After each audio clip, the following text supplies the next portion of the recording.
All right, I can say you're about to drift into a world of sweet dreams, letting this video take you there. But wait, before you slip into sleep and forget everything, don't forget to like and subscribe. It's like magic that powers me to create more amazing videos just for you. But only if you really enjoy what I'm doing here and share your thoughts in the comments. Oh, and by the way, I'm curious. What time is it where you are, and where in the world are you watching from? Let's make your peaceful space even better together. Now relax, and let's get started. Welcome, time travelers. Buckle up because you've just crash-landed in 1349, smack in the middle of medieval Europe. No Starbucks, no DoorDash, and definitely no Wi-Fi to tweet your misery. The Black Death is the hottest trend, and your stomach's growling louder than a Karen demanding a manager. Lucky for you, we're about to dig into the A-list of medieval survival foods: skirret, salsify, and scorzonera. These root veggies were the unsung heroes of the Middle Ages, keeping peasants alive when the world was one bad harvest away from game over. But fair warning, buddy, you're going to wish you smuggled a Big Mac through that time portal. Picture this. You're a dirt poor farmer in a village that smells like despair and unwashed feet. Your clothes are basically potato sacks with ambition. And the last thing you ate was a questionable broth that might have been flavored with regret. It's winter. The fields are as empty as your Venmo balance after a music festival. And your kids are eyeing the family donkey like it's a potential entree. But don't lose hope yet. Buried under this frozen tundra are 3 root vegetables that medieval folks called the poor man's comfort.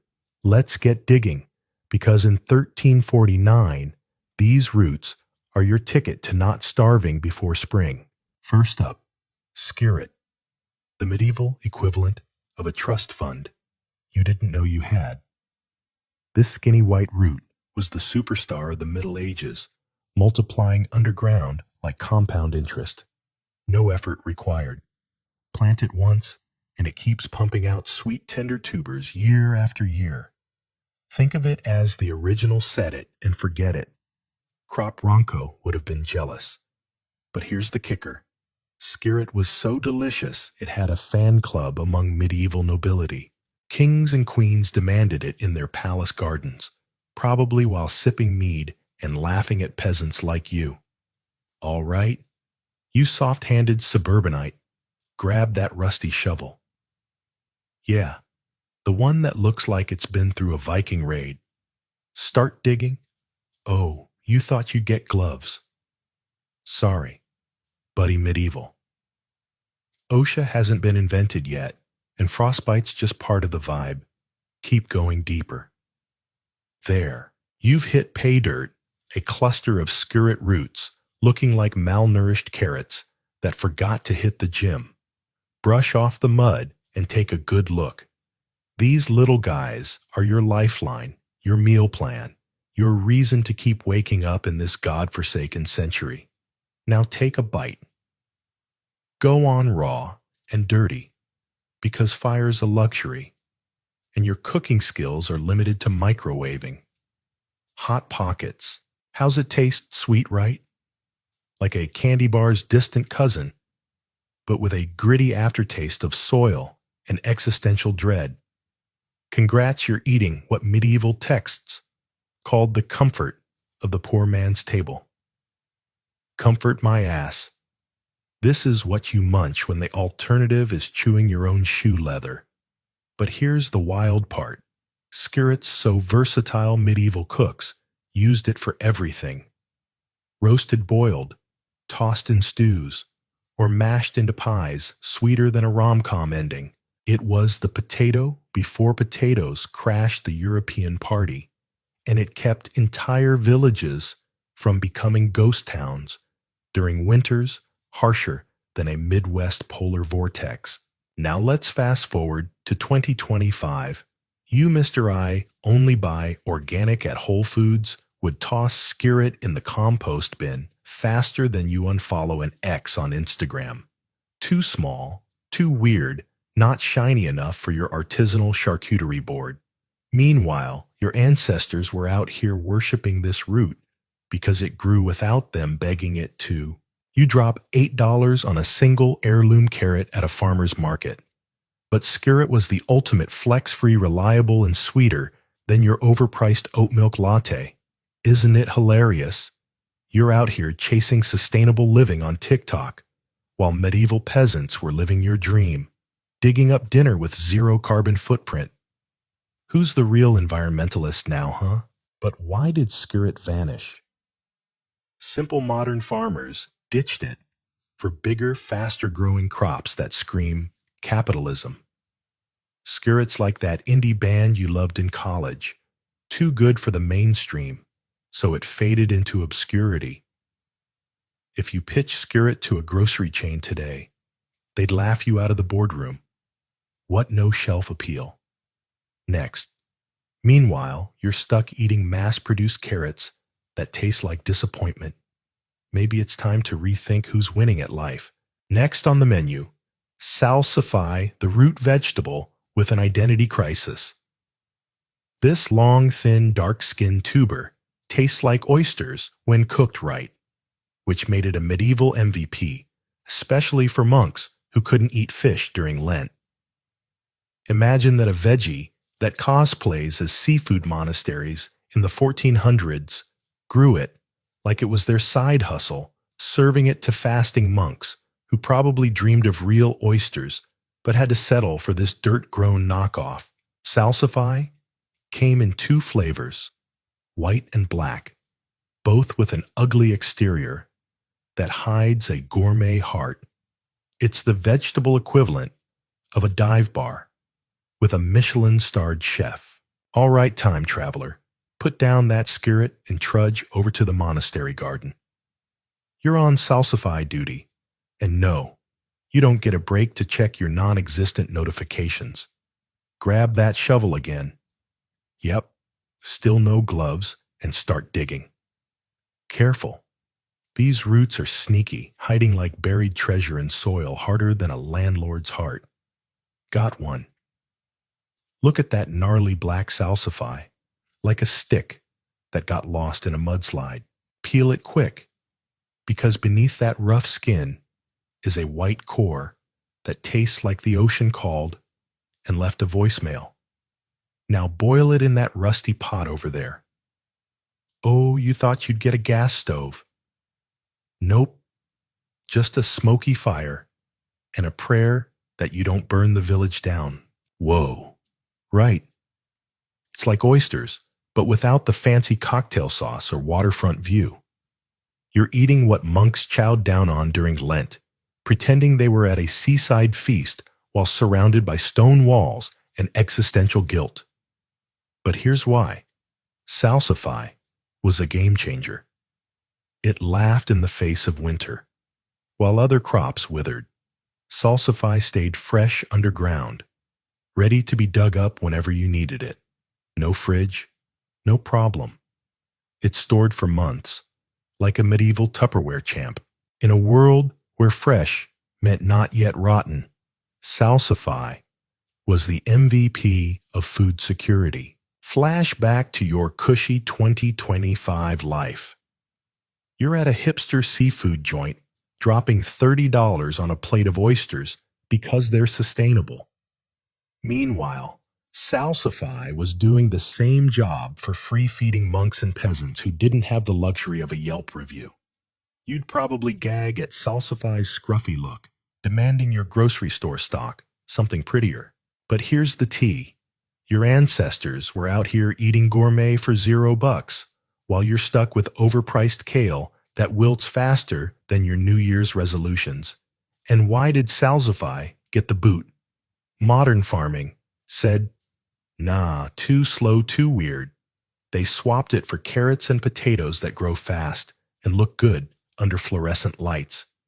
You're paying a premium for farm to table, but your medieval buddies were living it. No filter needed.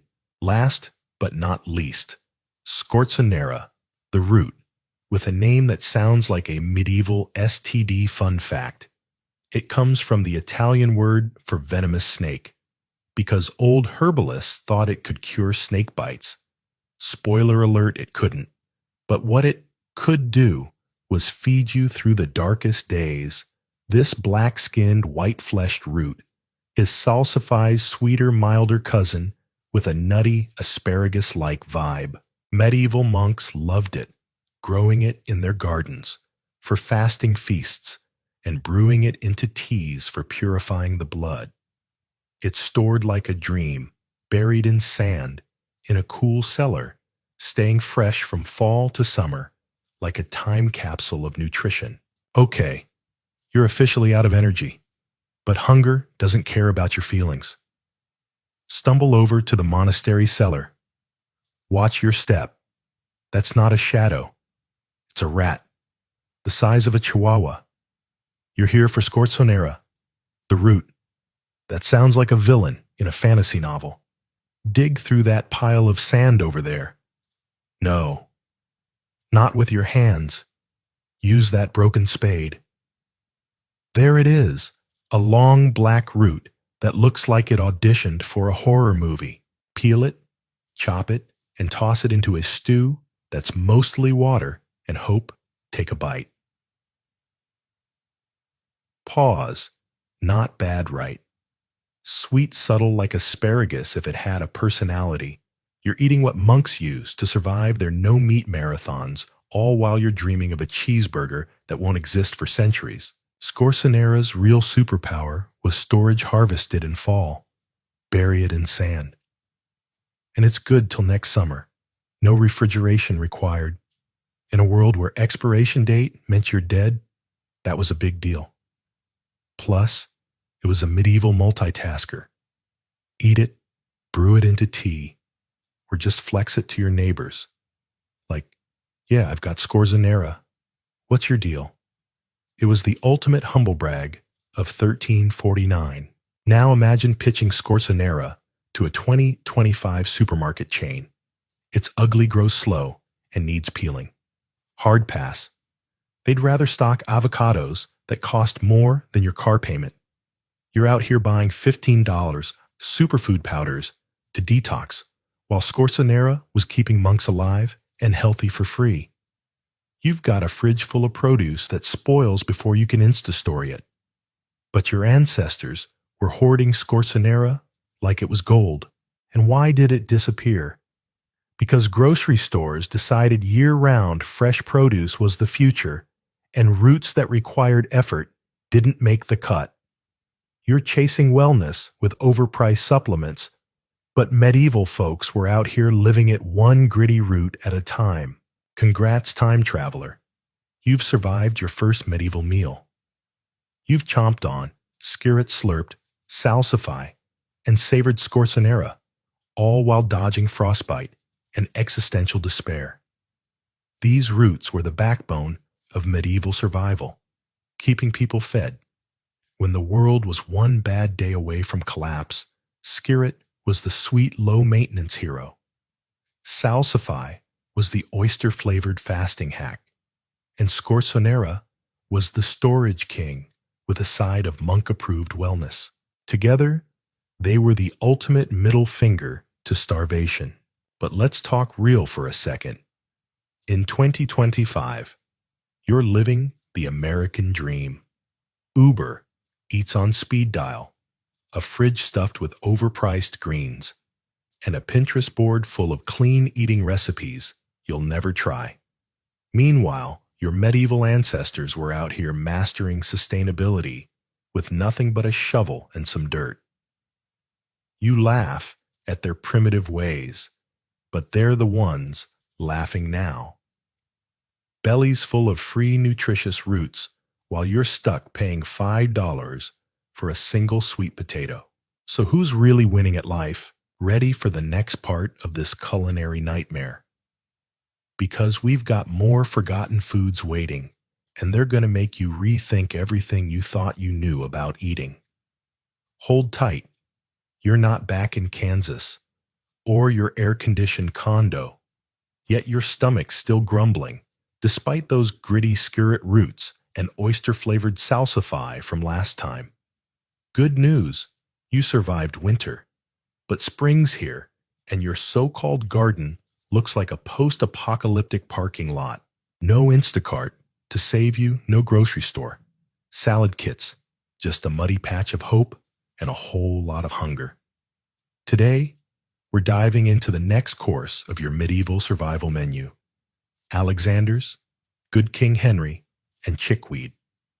These wild greens were the rock stars of the Middle Ages, growing like nobody's business and keeping peasants like you from turning into skeletons. Buckle up, because you're about to eat stuff that'd make your yoga instructor faint.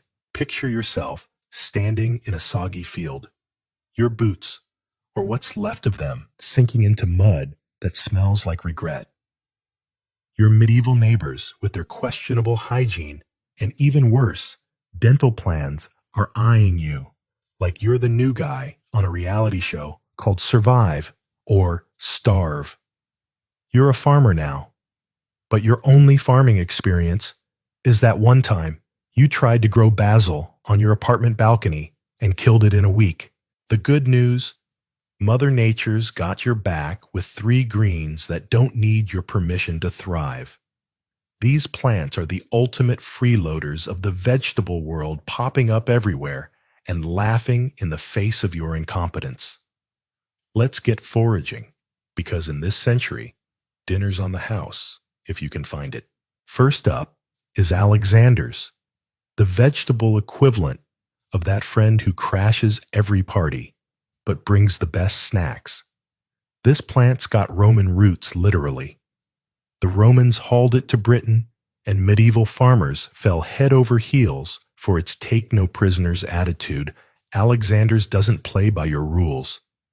It grows up to 6 feet tall, with bright yellow flowers that scream, "Look at me," and a knack for spreading like gossip in a small town. Every part of its edible stems, leaves, flowers, roots, seeds, making it the Swiss Army knife of medieval cuisine.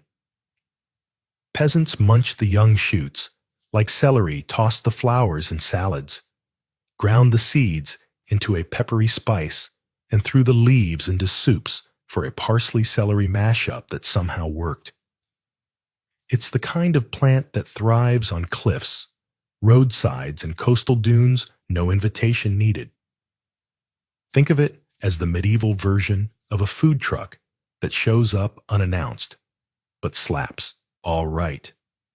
You TikTok scrolling city slicker time to get your hands dirty. You're in a weedy patch by the village, surrounded by Alexanders towering over you like judgmental skyscrapers. Your job is to harvest this beast, but don't expect a cute little herb garden with labels.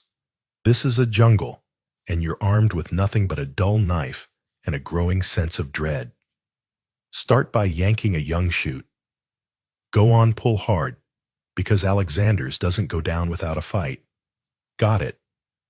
Now take a bite. Yeah, raw, because your cooking setup is a campfire that's more smoke than flame. How's it taste? Crunchy, a little spicy, like celery, if it had an attitude. Not bad, right? Now hack off some leaves and flowers. Stuff them in your sack. Sorry, no reusable tote bag here. You're eating what medieval folks called a delicacy. But to you, it's just a glorified weed that's mocking your inability to order takeout. Here's the kicker. Alexander's was a medieval multitasker. It fed entire families, attracted pollinators to keep gardens buzzing, and grew without you lifting a finger. But by the 1700s, celery, yes. Boring old celery stole its spotlight. Why? Because celery played nice in neat garden rows, while Alexander's was out here acting like a botanical anarchist. Fast forward to 2025, and you're spending $6 on a bundle of organic celery at Trader Joe's, oblivious to the fact that Alexander's is still out there growing wild and free, laughing at your grocery bill. You'd probably call it an invasive species and demand it be eradicated, all while sipping a $12 Green juice. That's 90% marketing. Meanwhile, your ancestors were living the farm-to-table dream. No hashtags required. Isn't it rich? You're out here chasing wellness with overpriced smoothies, while medieval peasants were eating better than you. No juicer needed. Next up, Good King Henry the Plant. With a name so regal, you'd think it had its own Netflix documentary. Nobody knows why it's called that. Maybe some king liked it, or maybe medieval folks were just bad at branding. What we do know is this green was everywhere, sprouting in gardens, fields, and even cracks in the village wall, like it owned the place. It's the ultimate low-maintenance crop coming back year after year without you replanting like a Netflix subscription that never cancels. Its leaves are packed with more iron than spinach and more vitamin C than your morning orange juice, making it a medieval superfood. That'd have Gwyneth Paltrow green with envy. In spring, when food was scarcer than a parking spot at Costco on Black Friday, its early shoots were a literal lifesaver. Time to channel your inner farmer, you Peloton-pedaling suburbanite. You're in a muddy garden, plot surrounded by Good King Henry plants that look like they're judging your life choices. Your mission harvest enough to feed your hungry family, who are currently eyeing the neighbor's goat with unsettling enthusiasm. Snip. Some young shoots. They're tender, like asparagus, if it had a better PR team. Now grab a handful of mature leaves, thick and green, perfect for boiling, like spinach. Oh, you thought you'd get a salad spinner. Nope, just rinse them in a stream. That's probably not as clean as you'd like. Take a bite of the shoots. Go on. Don't be a coward. They're crisp, earthy, with a hint of, you're not starving anymore. Relief. Now boil those leaves in a pot that's seen better days. The result, a nutrient-packed meal that's keeping you alive, even if it tastes like survival rather than a Michelin star experience. Good King Henry wasn't just food, it was medicine. Medieval healers used its leaves to patch up wounds and brewed its roots into a tea that, let's just say, kept things moving. It was so versatile, they called it all good in some villages, which is more than you can say for your $200 air fryer that's collecting dust. But here's the tragedy. Modern farming kicked Good King Henry to the curb. Why? Because it wasn't flashy enough for commercial agriculture. You'd rather buy pre-washed spinach at $5 a bag, even though Good King Henry grows like a weed and laughs at your pesticide obsession. You're out here preaching, eat local, while ignoring a plant that's been local since before Columbus got lost. Your ancestors are rolling in their graves, probably muttering, "We gave you a superfood, and you traded it for kale chips." Last, but not least, chickweed, the ultimate gatecrasher of medieval gardens. This tiny plant with delicate white flowers is like that friend who shows up to your barbecue uninvited, but brings enough burgers for everyone. It grows everywhere, fields, paths, even the cracks in your hovel's floor, sprouting in any season above freezing and producing seeds faster than a reality TV show churns out drama. Medieval folks didn't plant chickweed. They couldn't stop it if they tried. Instead, they harvested it for free, because in 1349, free was the only price point that mattered. Its tender leaves, pack 7 times the vitamin C of oranges, making it the medieval equivalent of a multivitamin. Even nobles ate it when winter greens were scarcer than a good Tinder match. Get ready, you kombucha, sipping hipster, because you're about to embrace your inner forager. You're trudging through a village path overrun with chickweed, its green carpet mocking your inability to grow anything but resentment. Your task, gather enough for a meal, because your pantry, aka a damp corner of your hut, is emptier than a mall on Super Bowl Sunday. Bend down and yank a handful of those soft, juicy leaves. No scissors, just your grubby hands, because medieval life doesn't do manicures. Pop a leaf in your mouth. Go ahead, it's not poison. Even if it looks like something you'd mow over with your fancy robotic lawnmower, how's it taste? Fresh, slightly nutty, like a salad that didn't cost you $15 at Sweet Green Boil. The rest with whatever scraps you've got. And you've got a dish that's keeping scurvy at bay. You're eating what kings and peasants alike scarfed down when the world ran out of green. Chickweed wasn't just food. It was a medieval pharmacy. Its cooling leaves soothed skin, irritations, and its tea was a go-to for fevers, which is more than you can say for your overpriced essential oils. But here's the punchline. Modern agriculture declared war on chickweed, dousing it with herbicides like its public enemy. Number one, you with your zero-waste tote bag and reusable straw are part of a world that calls this superfood a nuisance. Meanwhile, your ancestors were out here thriving, eating free greens while you're dropping $10 on a detox salad that's mostly iceberg lettuce. Isn't it wild? You're chasing health with supplements and fad diets, but medieval folks were living your dream. No goop. Subscription required? Your stomach's been through a lot. Gritty, skirret-weedy Alexanders and chickweed that tasted like desperation's distant cousin. Spring's fading, and your so-called farm is less bountiful harvest and more dirt with attitude. No seamless, no grocery store, spice aisle, just a muddy yard and a hunger that's louder than a tailgate party. Today, we're spicing things up with lovage, tansy, and fat hen, 3 medieval powerhouses that turned bland meals into something worth surviving for. These plants were the flavor bombs and famine fighters of the Middle Ages, and they're about to school you on, eating like a peasant with swagger.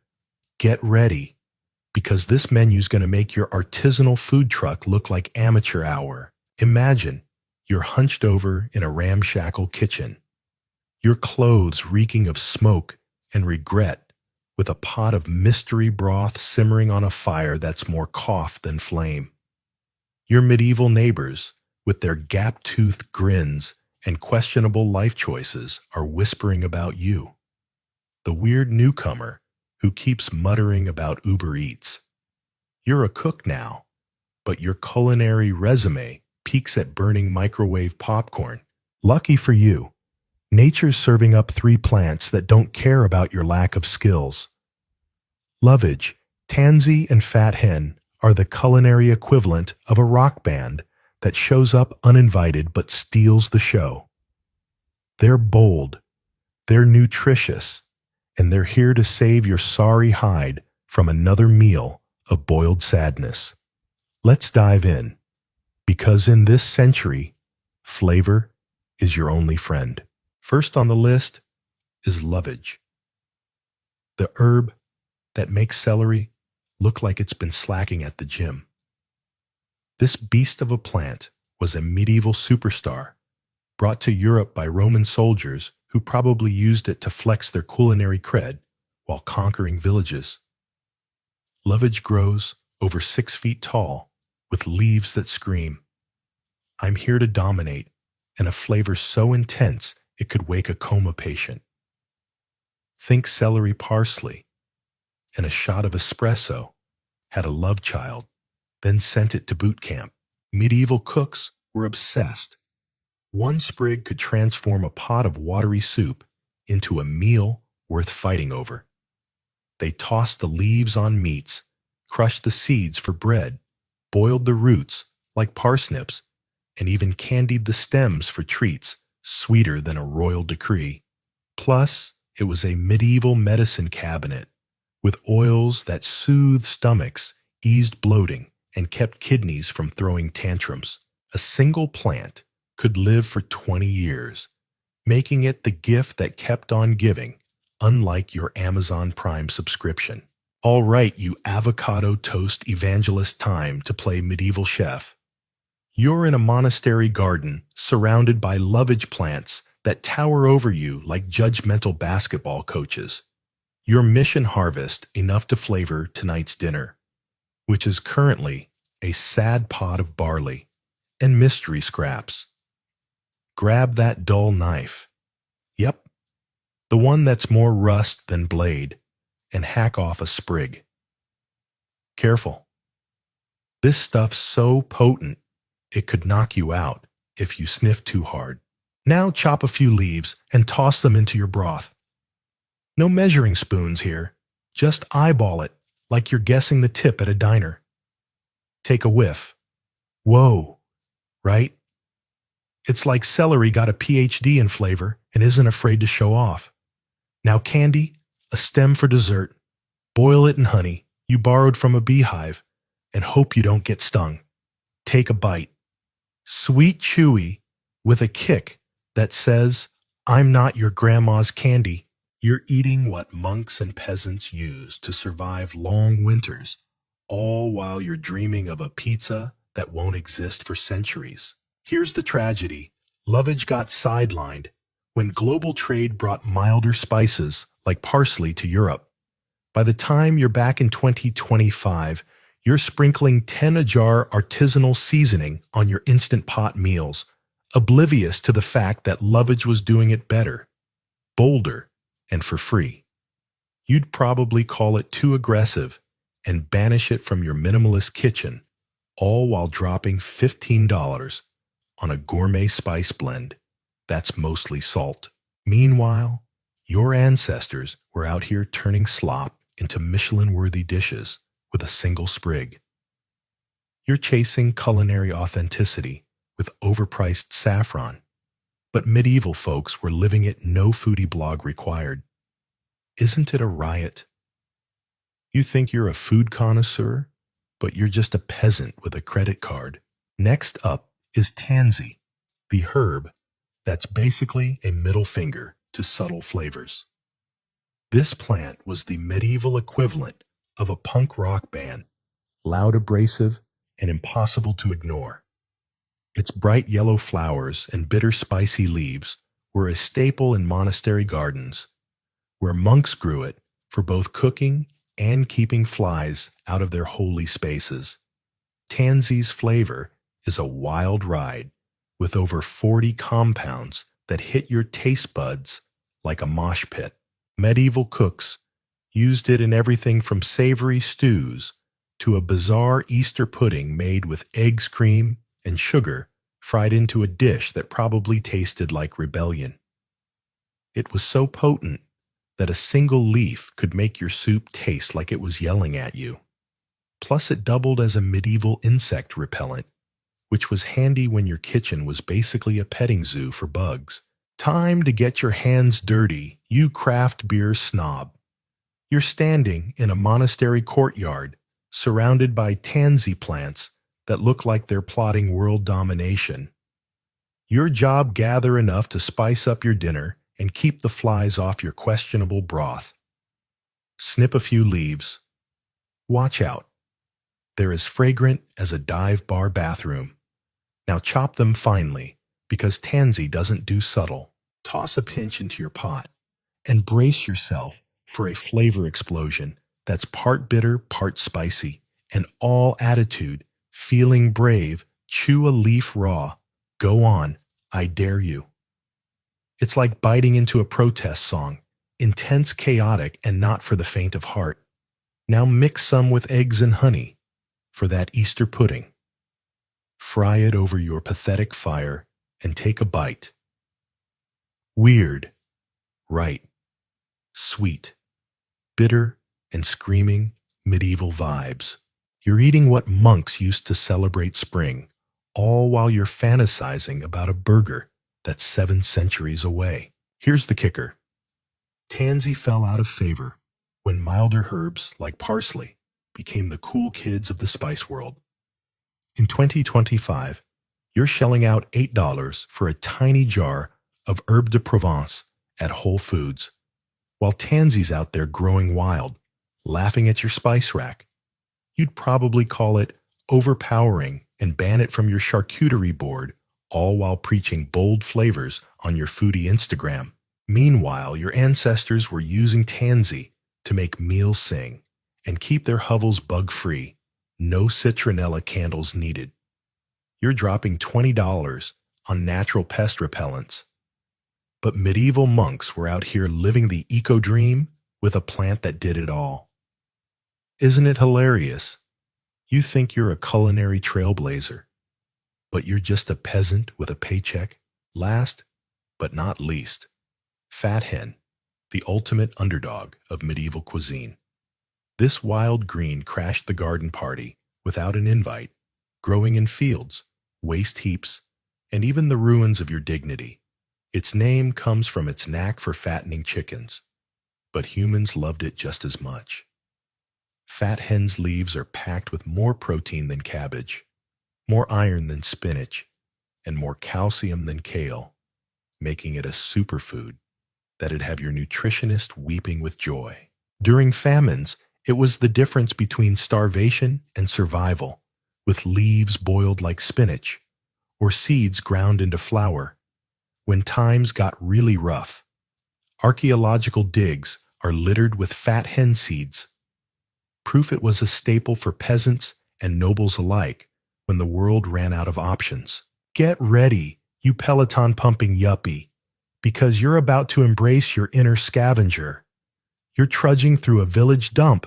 Yep, that's your grocery store, now surrounded by fat hen plants that look like they're mocking your life choices. Your task: gather enough to feed your family, who are currently debating whether to eat the neighbor's cat. Yank a handful of leaves.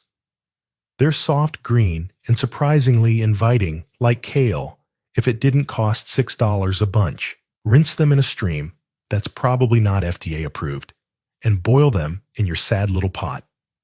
Take a bite. Not bad, right? Earthy mild with a hint of, you're not dead yet, optimism. Now grind some seeds into a gritty flour. Use 2 rocks because food processors are a distant fantasy. Mix it with water and bake it into a flatbread that tastes like survival. You're eating what kept entire villages alive, all while you're dreaming of a Chipotle bowl that's nowhere in sight.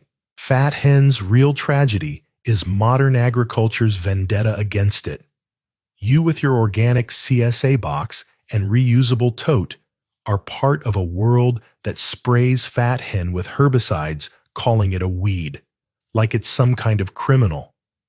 Meanwhile, your ancestors were out here thriving, eating a superfood that grew faster than your student loan interest. You're spending $15 on a protein-packed salad at Sweet Green, while Fat Hen was doing it for free. No marketing team required. Isn't it wild? You're chasing health with overpriced quinoa, but medieval folks were living your dream. No smoothie blender needed. Your stomach's been through the ringer, gritty skirret, weedy Alexanders and tansy that tasted like a punk rock tantrum. Winter's closing in again, and your so-called farm is a frozen wasteland that makes your Peloton workouts look like a spa day. No grocery delivery, no heated supermarket aisles. Just a bleak field and a hunger that's louder than a Super Bowl halftime show. Today, we're tackling 3 medieval MVPs that laughed in the face of frost, Welsh onions, corn salad, and sea kale. These winter warriors kept peasants alive when the world was one snowstorm away from a ghost town. Brace yourself, because this menu's going to make your $15 salad bowl look like a sad participation trophy. Picture yourself shivering in a field, your threadbare cloak doing less to keep you warm than a paper towel in a blizzard. Your medieval neighbors, with their frostbitten fingers and medieval mullets, are betting on whether you'll survive till spring or end up as fertilizer. You're a farmer by default, but your only agricultural cred is that one time you bought a $10 basil plant at Home Depot and watched it die in a week. The good news: nature's got a trio of greens that don't care about your incompetence or the sub-zero temps. Welsh onions, corn salad, and sea kale are the ultimate cold weather champs, growing when everything else has given up, like a stubborn grandma refusing to leave her porch in a snowstorm. Let's get foraging, because in this century, dinner's your only shot at seeing tomorrow. First up is Welsh onions, the vegetable world's biggest identity crisis. Spoiler: they're not from Wales, and they're not true onions. They're like the knockoff designer bag that somehow outshines the real thing. Hailing from East Asia, these perennial champs hit Europe via trade routes around the 1200s, and medieval farmers were all in why. Because once you plant them, they keep coming back, year after year. No replanting required, like a Spotify subscription that never expires.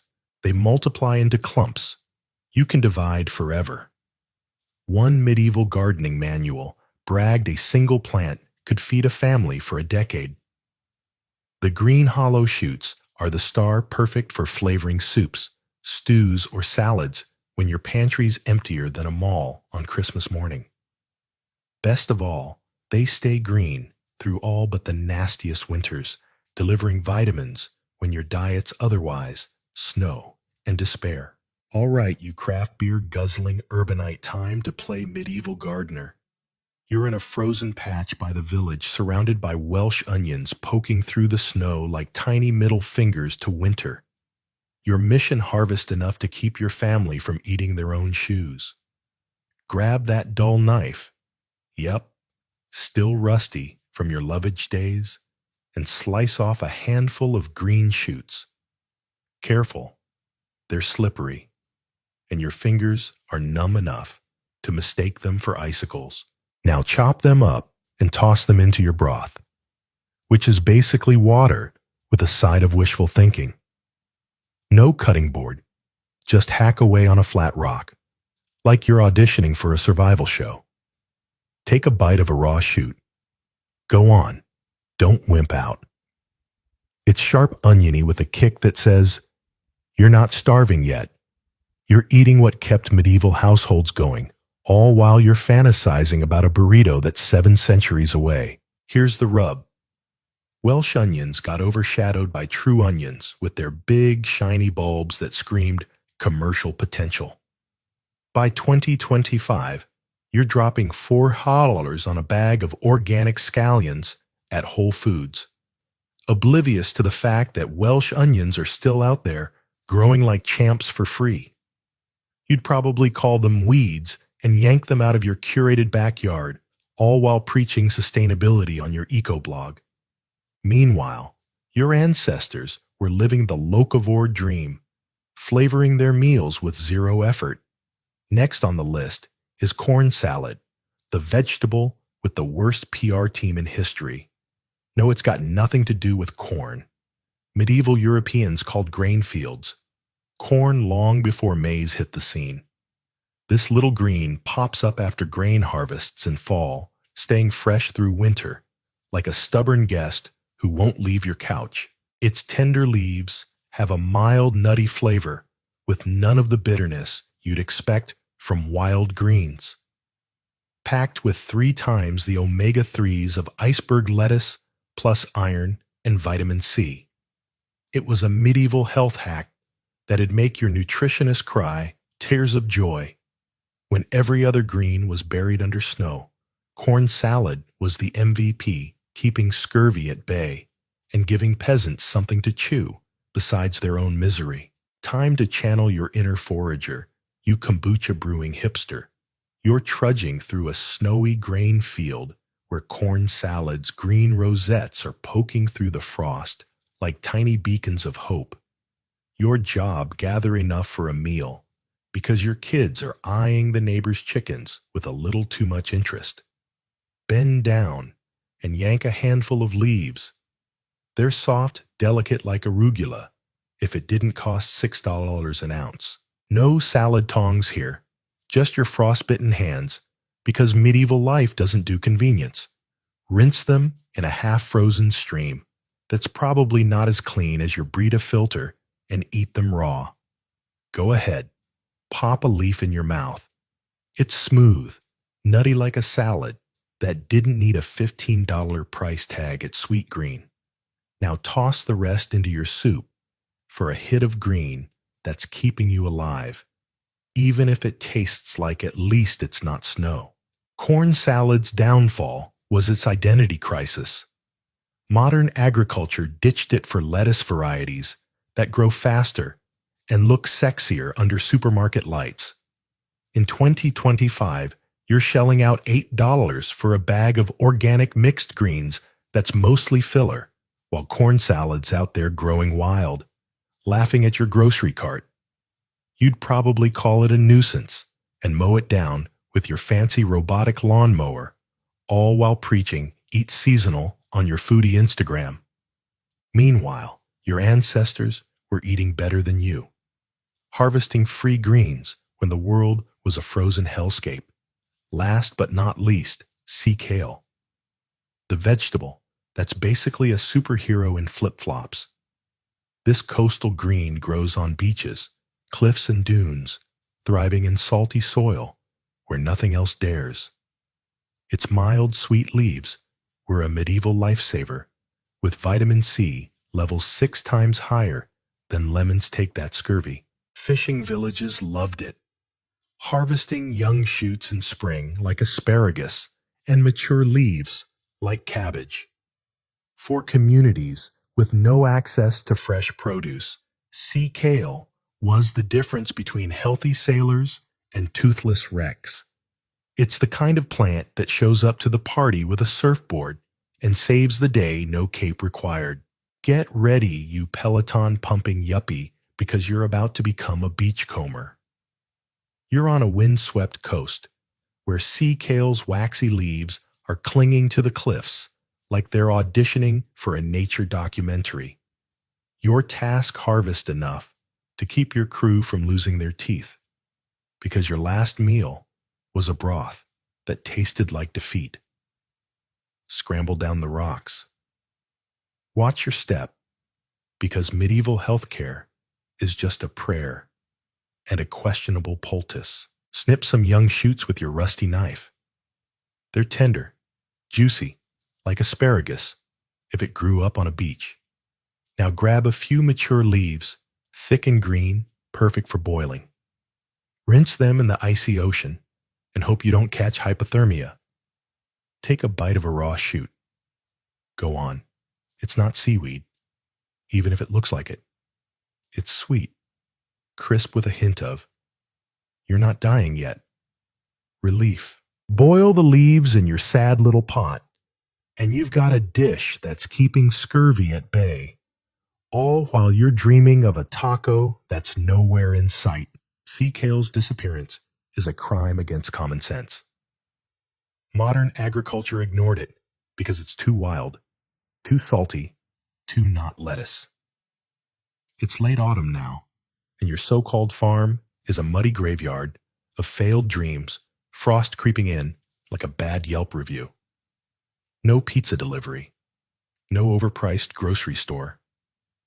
Produce just a barren patch and a hunger that's louder than a tailgate party at an SEC game. Today, we're wrapping up your medieval food odyssey with 3 of the weirdest players in the game, Meddler Woad and Turnip Greens. These oddballs were the final line of defense against starvation, and they're about to make your $20 smoothie bowl look like a participation trophy. Get ready, because this menu's going to test your limits and leave you questioning your entire foodie existence. Picture yourself shivering in a frost-bitten orchard, your cloak so tattered it's basically a suggestion, your breath fogging in air, colder than a Chicago winter. Your medieval neighbors, with their questionable hygiene and even worse life expectancy, are placing bets on whether you'll make it to Christmas or end up as wolf bait. You're a forager now, but your only experience with plants is overwatering a succulent you bought on Etsy. The good news, nature's throwing you a lifeline with 3 foods so strange they'd make Gordon Ramsay quit on the spot. Medlar woad and turnip greens are the misfits of the medieval pantry, each with a quirk that kept villages alive when the world was one frost away from game over. Let's dive in, because in this century, eating is your only shot at not becoming a cautionary tale. First up is medlar, the fruit that sounds like a medieval insult and tastes like a dare. This small, brown, apple-like oddity is the ultimate test of patience, with an open bottom showing its 5 seeds, like it's mooning you from the tree. Fresh off the branch, it's rock hard and so bitter, it'd make your kombucha taste like Kool-Aid. The trick: you've got to let it blet fancy talk for controlled rotting until it's soft, mushy, and brown, like a peach that lost a bar fight. Once bletted, it turns into a sweet cinnamon applesauce-like goo that medieval folks went nuts for, using it in tarts jellies and wines fancier than a Napa Valley tasting room. Ripening in late autumn, medlars were one of the last fresh fruits before winter, and after bletting, they stored for weeks, giving you a rare sweet treat when the world was darker than your Black Friday regrets. All right, you avocado toast influencer, time to play medieval orchard keeper. You're in a gnarled grove, surrounded by medlar trees that look like they're judging your life choices. Your mission harvest enough to keep your sweet tooth from staging a coup, because your last dessert was a fantasy about cake that won't exist for centuries. Climb up careful. Those branches are as brittle as your patience, and pluck a few medlars. They're hard, ugly, and staring at you like they know your browser history. Don't eat them yet, unless you want your tongue to file for divorce.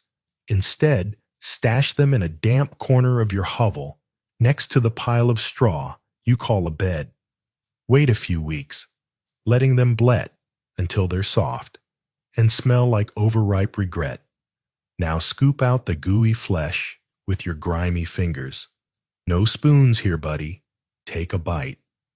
It's sweet, spiced like applesauce. If it had a PhD in survival, you're eating what medieval nobles served at feasts, all while you're dreaming of a donut that's nowhere in sight. Here's the punchline. Medlar got ditched because modern agriculture hates waiting. Next on the list is woad, the plant that's basically a medieval side hustle gone wild. Known for producing a blue dye so vibrant it made Vikings look like fashion icons, woad's leafy green tops were a sneaky edible secret. Its young leaves, harvested before they turned into a chemical stink bomb, have a mild peppery kick like mustard greens with a chip on their shoulder. Medieval farmers ate them in spring salads or boiled them in soups, squeezing every ounce of value from a plant that doubled as a dye factory. Growing woad was a smelly business. Fermenting its leaves for dye reeked like a locker room after a double overtime. But those tender greens were a nutrient-packed bonus that kept peasants fed when the pantry was emptier than a movie theater on Oscar night. Time to get your hands dirty, you craft beer brewing hipster. You're in a village field, surrounded by woad plants that look like they're plotting a takeover, their broad leaves glinting in the frosty light. Your job harvest, enough young leaves for a meal, because your family's starting to eye the neighbor's donkey with unsettling enthusiasm. Snip the tenderest leaves, avoid the older ones, unless you want your soup to taste like a chemical spill. Use that rusty knife still crusty from your sea kale days and watch your nose, because even the young leaves have a whiff of eau de compost. Rinse them in a half-frozen stream that's probably not up to FDA standards, and toss them into a pot of boiling water. No colander, just fish them out with your frostbitten fingers. Take a bite. It's crisp, peppery, like arugula, if it grew up in a dye vat. Now chop some for a salad mix with whatever scraps you've got, because gourmet here means not dead yet. You're eating what kept medieval villagers alive, all while you're fantasizing about a burger that's 7 centuries away. Wode's edible side got buried under its dye-making fame. By the time you're back in 2025, you're spending $12 on a superfood salad at Sweet Green, oblivious to the fact that Wode's leaves were packing more punch than your overpriced kale. You'd probably call it toxic and demand it be banned from your HOA-approved garden, all while preaching farm to table on your foodie blog. Meanwhile, your ancestors were multitasking like bosses eating Wode's greens and dyeing their clothes blue with zero waste. Last but not least, turnip greens, the unsung hero of the medieval plate. Everyone loves turnips for their roots, but the leafy tops were the real MVPs, with 4 times the calcium, 3 times the vitamin A, and twice the protein of the bulbs below. Medieval peasants were surgical about it, harvesting outer leaves throughout the season without killing the plant, like pruning a hedge with a PhD in nutrition. They boiled them like spinach, tossed them in stews, or ate them raw when times got tough, which was basically every Tuesday. Turnip greens were a famine fighter delivering vitamins when the world was bleaker than a Monday morning in January, keeping entire villages from crumbling under hunger's weight. Get ready, you Peloton-pumping yuppie, because you're about to become a leaf harvester. You're in a frosty turnip patch surrounded by plants that look like they're daring you to screw this up. Your task: gather enough greens to feed your crew who are currently debating whether to eat the neighbor's cat or just chew on their own despair. Use your grimy hands. No clippers here, because medieval life laughs at convenience and carefully pluck the outer leaves, leaving the plant alive for round 2. Rinse them in a stream that's colder than your ex's heart, and boil them in your sad little pot, which is starting to feel like your only friend. Take a bite. It's earthy, slightly bitter, like kale if it didn't cost $6 a bunch at Trader Joe's. Now chop some for a stew, mixing with whatever scraps you've scrounged. You've got a nutrient-packed meal that's keeping you upright, even if it tastes like at least it's not dirt. Hey, my incredible viewers, tonight we dive into the remarkable lives and unshakable resilience of medieval peasants, the unsung heroes who, against all odds, survived some of the coldest, most brutal nights in history. Their story is one of a kind. So before you settle in, take a moment to hit that like button and subscribe, but only if you genuinely vibe with what we're doing here. Drop a comment below. Tell me where you're tuning in from and what time it is for you. It's always wild to see who's joining us from across the globe. Now dim the lights, maybe flip on a fan. For that soft background, hum, and let's slip into this journey together. Your first sensation isn't the warmth of a mother's embrace or the gentle hum of a lullaby. It's cold, bitter bone-deep cold that seeps through the cracked timber walls of a one-room hut and grips your fragile newborn body. You're born in the dead of winter, sometime in the early 1300s, in a forgotten village carved from England's endless forests. Nobody here tracks the year dates are for monks and kings, not peasants. Your first breath pulls in the scent of damp straw, burnt wood, stale sweat, and something sour like curdled milk, forgotten by the hearth. The midwife, an old woman, with hands like gnarled bark and a spine curved from decades of toil, grunts approval as you wail into the smoky air. She swaddles you in a scrap of linen worn thin from countless births and deaths. Your parents eye you with calculation, not tenderness. You're their 4th child, Another pair of hands for the fields, someday. Another mouth to feed right now. No cheers, no bells, no proud naming ceremony, just the fire's low crackle, your mother's weary shift, and the steady drip of melting frost from the thatched roof. Life begins not with a bang, but with a shiver and a cough. The hut you're born into is barely big enough for the 6 souls crammed inside. Its walls are wattle and daub, patched with mud and dung in a half-hearted fight against the elements. The roof leaks when it rains, rats skitter in the shadows at night, and a single fire pit in the center churns out smoke for cooking.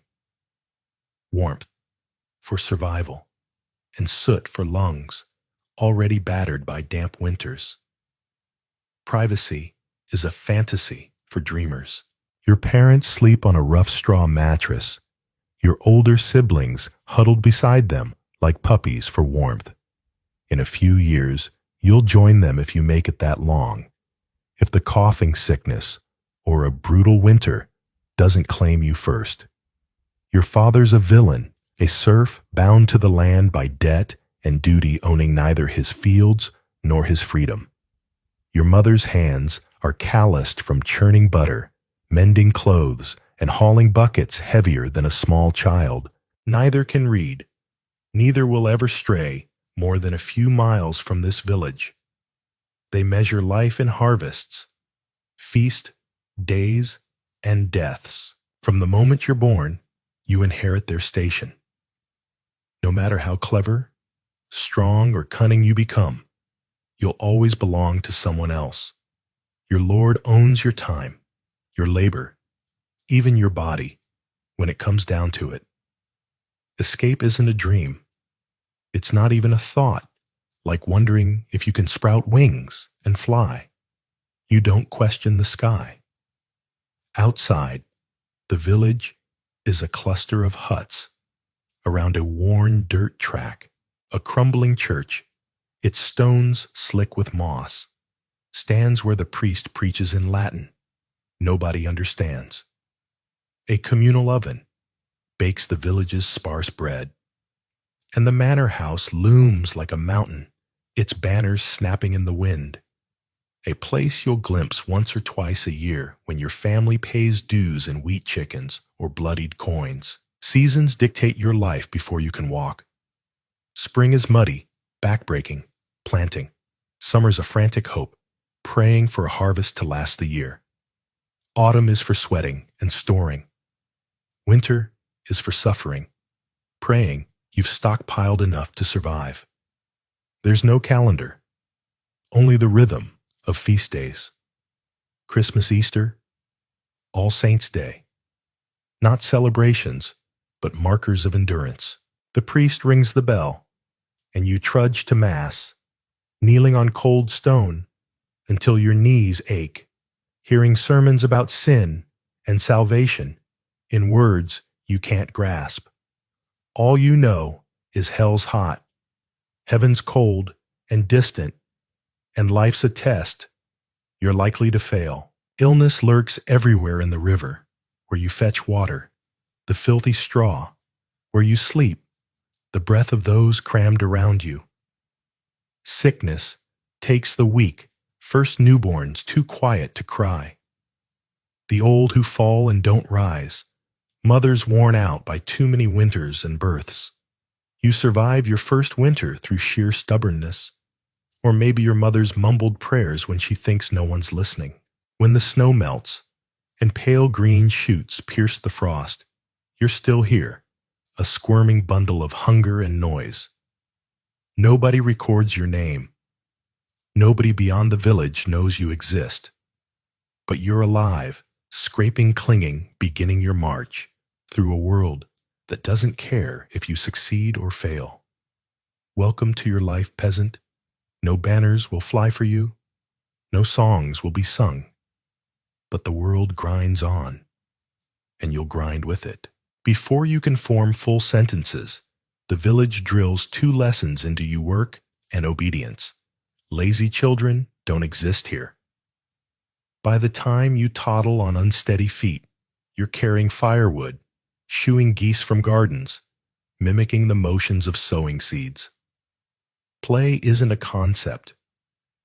There are no toys, no games for fun alone. Everything serves a purpose.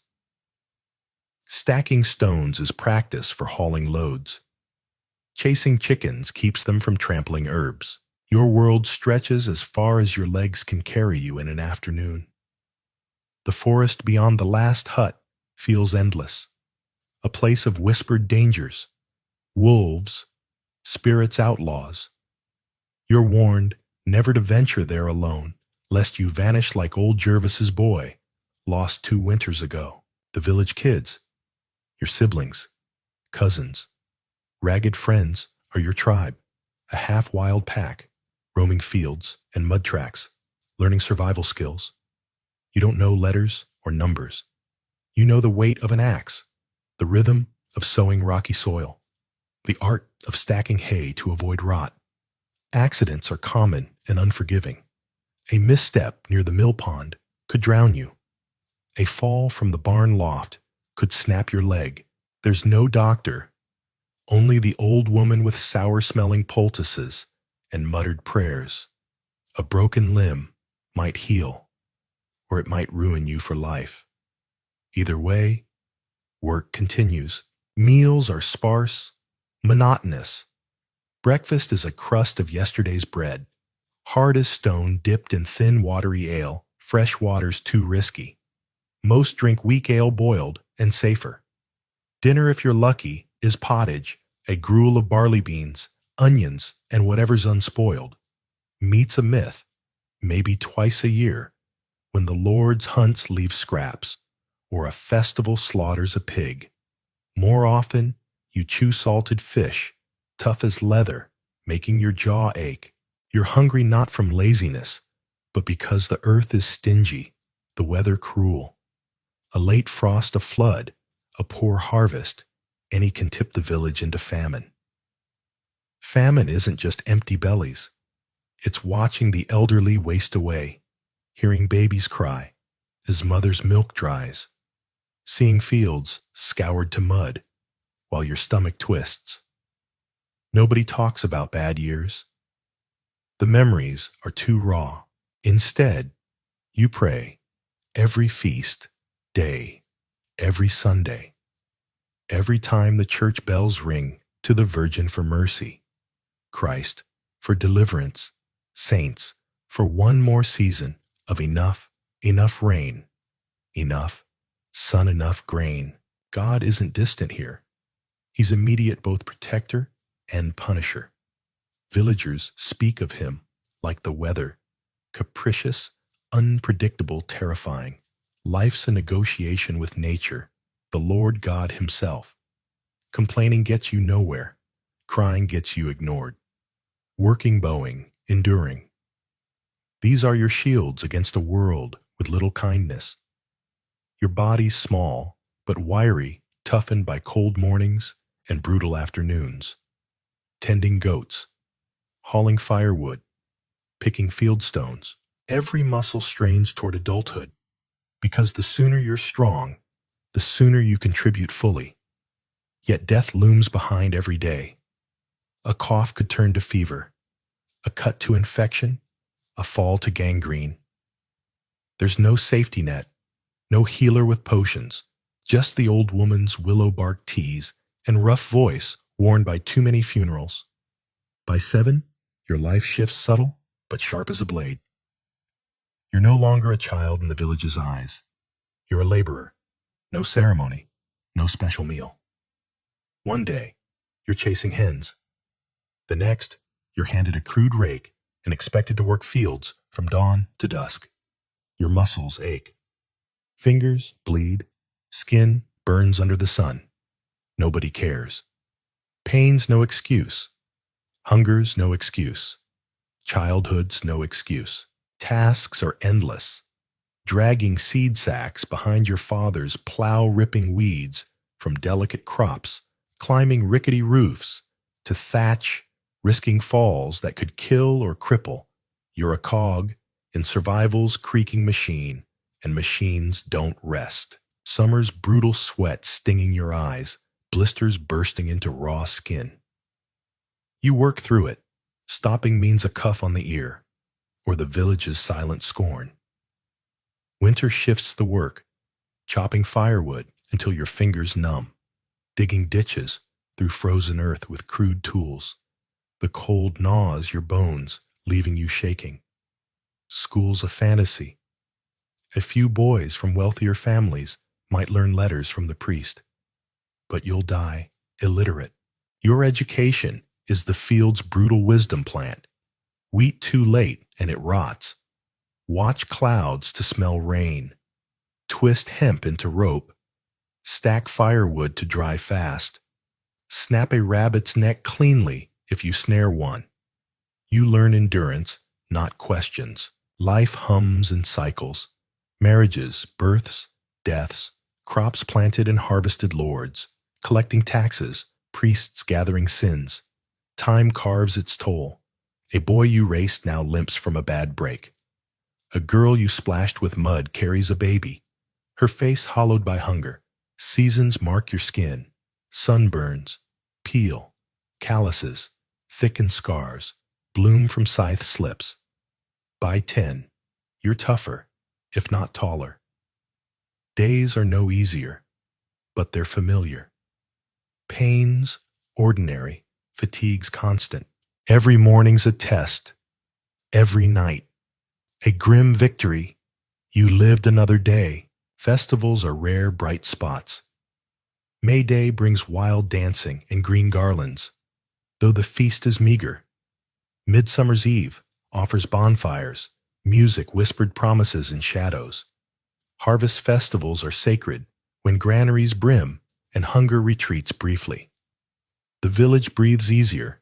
Songs rise, and for a few hours, you forget the season's grind. But the priest stands stern at the crowd's edge, reminding you, joy's fleeting, sins eternal. Church bells toll every Sunday, summoning you to confession. Penance prayer. You kneel until your knees throb, head bowed from exhaustion.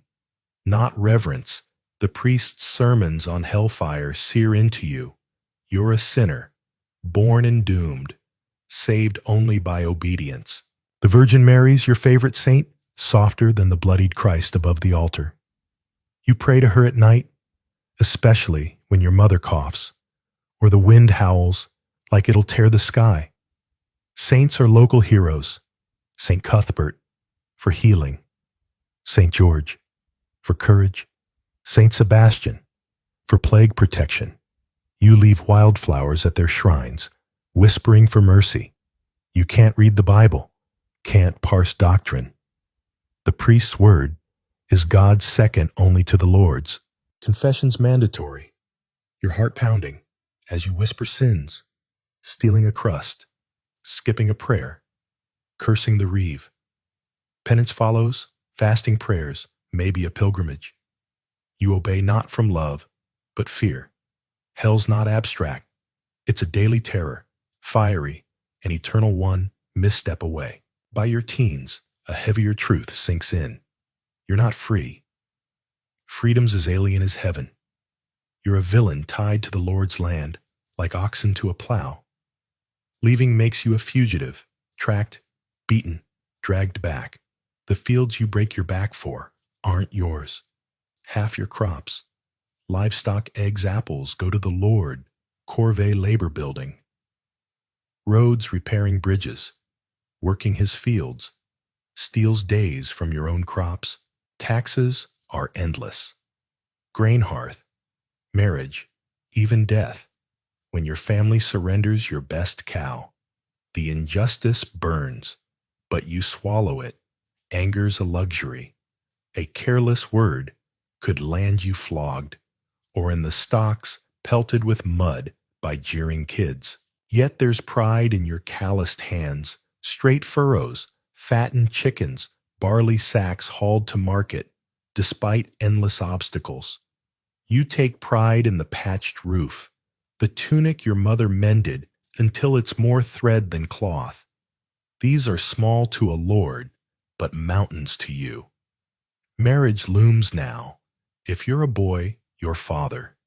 And the revi matches not for love, but economics, merging plots, sharing labor. If a girl, your worths and dowry, chickens a goat, a barley patch. The midwives sized up your hips and teeth like a broodmare. No proposals, no poetry, just handshakes ale and traded cows. Unmarried by 20 men or 16 women, and whispers of deviance grow. Better to wed and share survival's burden. Weddings are simple.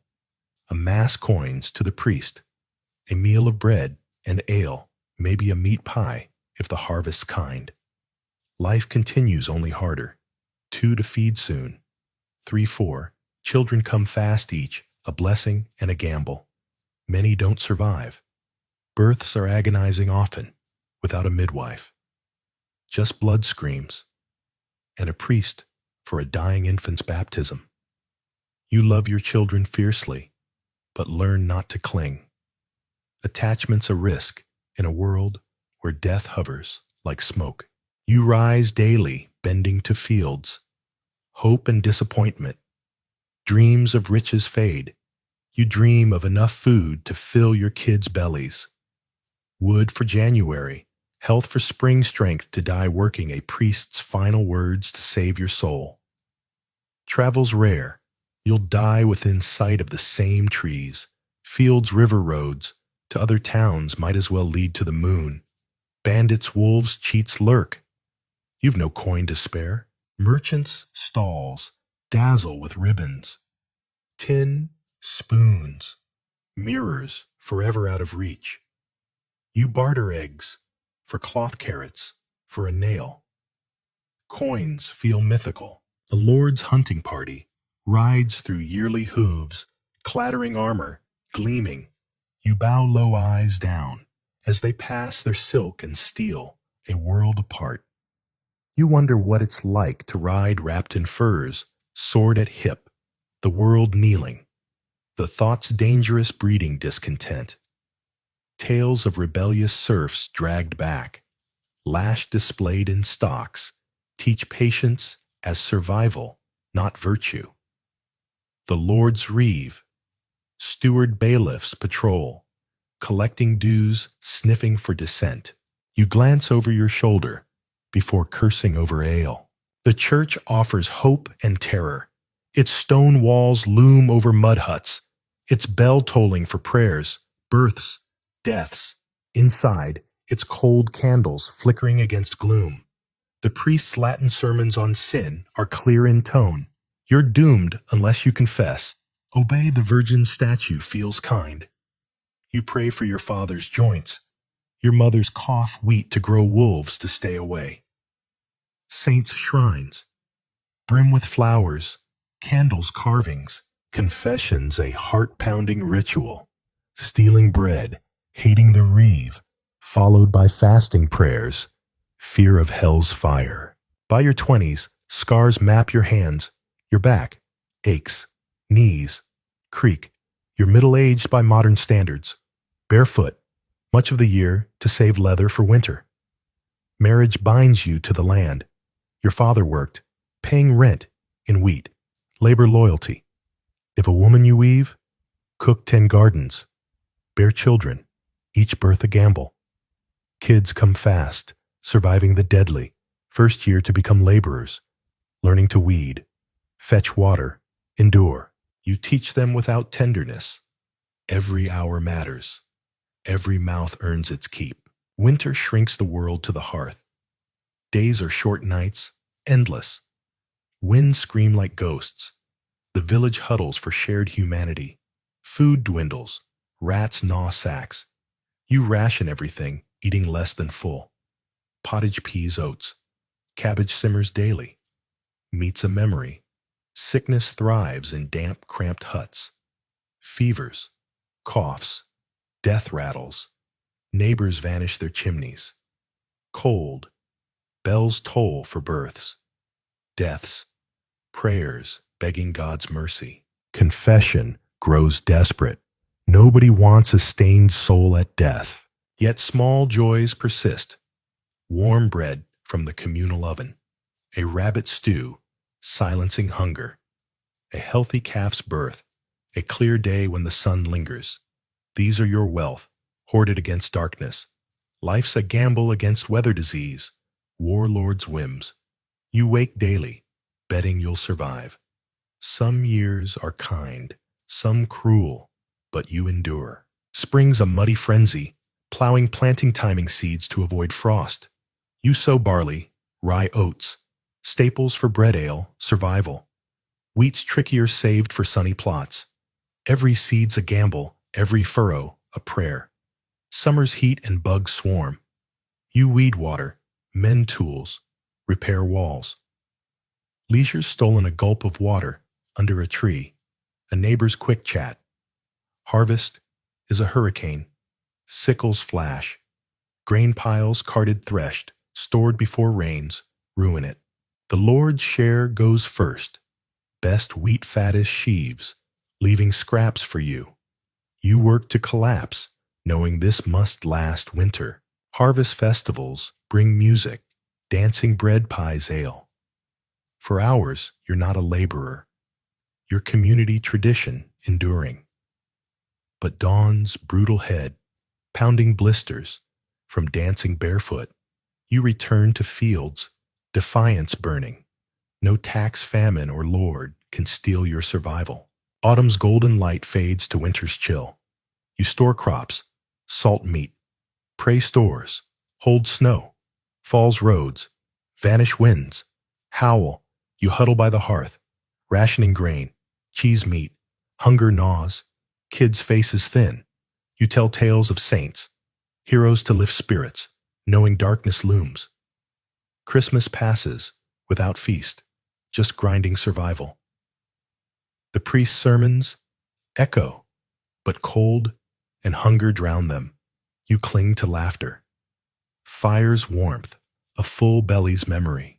Winter's solstice is the longest night, a cruel contrast to nobles' feasts. You hunch by embers. Kids close, dreaming of spring, abundance, freedom. Survival's about endurance. Now not hope.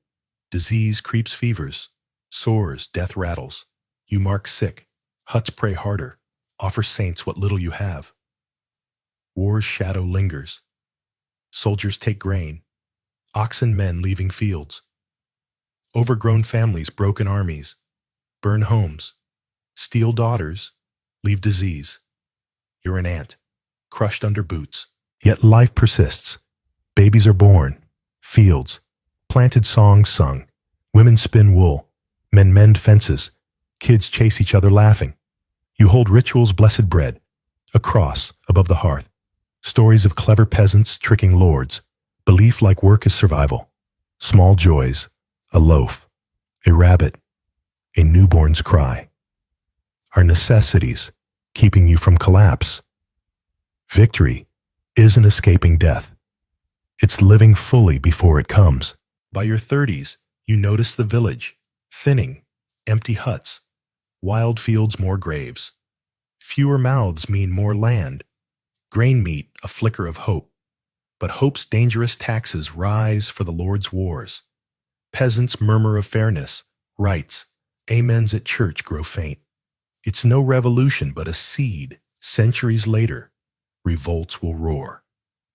For now, you wonder why you toil while lords laugh, why God favors the rich, why a stolen chicken means flogging. The questions fester, but you work, pray, hope, because what else is there? You endure a spark refusing to die. The spark that built huts from mud, that might build something greater. You rise at dawn, plow walk your ancestors' path, because it's all you know. The land demands everything, gives little, but it's your anchor. Spring's fury returns, hacking frozen earth. Planting with precision, summer's heat blisters. You weed water, chase crows. Autumn's harvest races against frost. Winter's suffering tests all you endure. Hope, survive. When spring's buds break, Your heart surges. You've survived. Scarred, hardened but alive. You'll plant harvest. Pray. Repeat. The cycle's cruel, but it's yours. Your kids, wiry and calloused, inherit it. Their eyes dimming with survival's weight. You teach them to endure, knowing they'll face the same field's tax as lords. But in quiet moments, by the hearth's glow, you dream not of castles, but of full bellies. Warm winters, a lord who sees you as human. Foolish dreams, but they fuel you. You're a peasant bound to the land, but alive, stubborn, enduring. The world grinds on, and you grind with it, because that's enough. You wake up face down in a muddy alley. Your AirPods long gone, replaced by the stench of rotting cabbage and something you hope isn't human.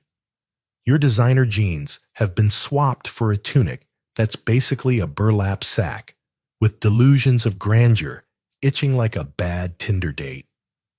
Welcome to 1349, where the Black Death is trending harder than a Taylor Swift album drop, and society's stacked in a pyramid so rigid it makes your corporate org chart look like a free-for-all. You're in a medieval town, buzzing with people who've never heard of deodorant, and your first task is to figure out where you fit in this feudal food chain, because that decides whether you're sleeping in a castle or a ditch tonight. Spoiler alert, you're not winning the medieval lottery, and the rats are already placing bets on how long you'll last. This town's a living flowchart with royalty and nobles at the top, sipping mead in stone palaces, while deciding who to tax or behead. Below them, merchants and craftsmen hustle like they're on a medieval Shark Tank, selling wool or carving chairs that'll outlast your iPhone. At the bottom where you've landed are the peasants, 90% of the population, who toil from dawn to dusk, growing barley and praying they don't starve before spring. Your stomach's growling louder than a Super Bowl halftime show. But food's not your biggest worry yet. You need a roof over your head. And in this pyramid, your social status is your real estate agent. Time to navigate the medieval rat race, because sleeping outside means becoming a buffet for fleas and bandits, and not the kind you'd post on Instagram. All right, you Peloton pumping, avocado toast munching city slicker. Let's play medieval social roulette. You stumble out of the alley into the town square, where the air's thick with the smell of unwashed bodies and fresh bread you can't afford. A noble rides by on a horse shinier than your Tesla, his velvet cloak screaming, "I'm untouchable," while you're dodging horse dung like it's a landmine. You're a peasant. Big surprise. Your day starts with a trek to the lord's estate, hauling a sack of turnips as tax, because feudalism's basically Venmoing your entire harvest to someone who doesn't say thanks. The sack's heavier than your student loan debt, and your back screaming louder than a Reddit thread about rent prices. You pass merchants hawking cloth, like they're at a Black Friday sale. Their stalls draped in colors brighter than your entire wardrobe. Craftsmen hammer away, turning oak into tables with skills you couldn't match with a YouTube tutorial and a power drill. You're starving, but your wage is a handful of moldy barley and a pat on the back that feels more like a shove. Want to climb the ladder? Dream on, buddy. Social mobility here is rarer than a peasant with a dental plan. The nobles up top were born, winning, inheriting land and power, like it's a trust fund from God. The middle class, with their guild badges and second pair of shoes, worked their way to slightly less miserable through years of apprenticeships. You're stuck, unless you join the church. But that means trading your Netflix binges for Latin chants and a vow of celibacy. Good luck pitching that to your 10K TikTok followers. You shuffle to the market, hoping to barter your barley for a corner to sleep in. But the merchants look at you like you're a clearance rack nobody wants. A guild master, all puffed up like he's the medieval Elon Musk, tells you to come back in 7 years after you've learned to blacksmith without burning your eyebrows off. Your only shot at a bed is finding a peasant family willing to share their straw pile, but that means splitting your barley with them, and you're already eyeing it like it's a gourmet meal. The town's a circus of roles, and you're the underpaid clown.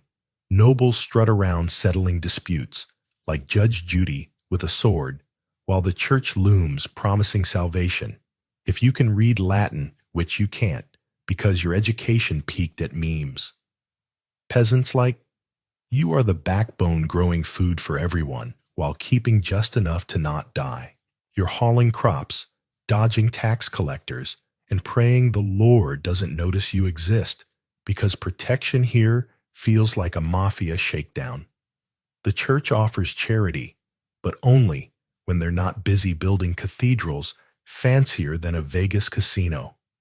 You're surrounded by people, but it's lonelier than a Zoom happy hour because everyone's too busy surviving to care about your feelings. You find a peasant hovel to crash in a damp corner with more rats than roommates and curl up on straw that smells like a petting zoo gone rogue.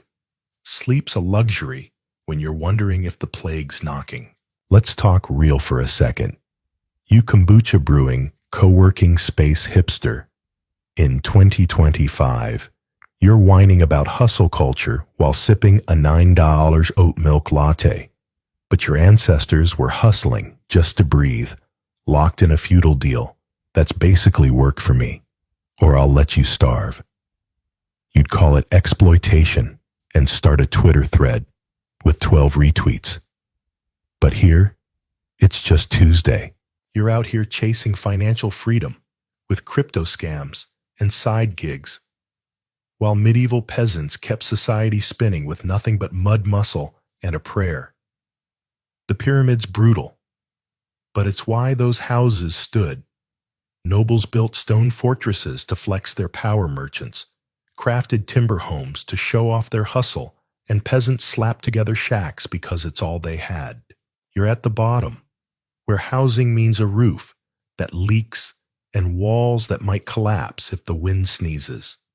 You're dreaming of your Tempur-Pedic mattress, but the straw is poking you like it's got a personal vendetta.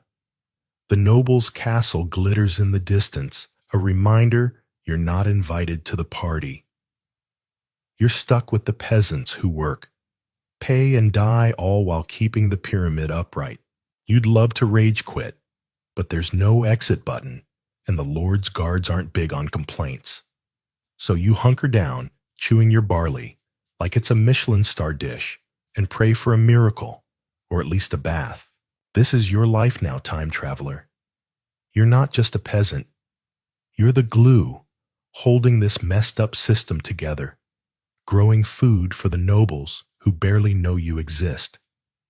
The market's closing, and the cathedral bells are ringing a reminder that the church is watching your every move.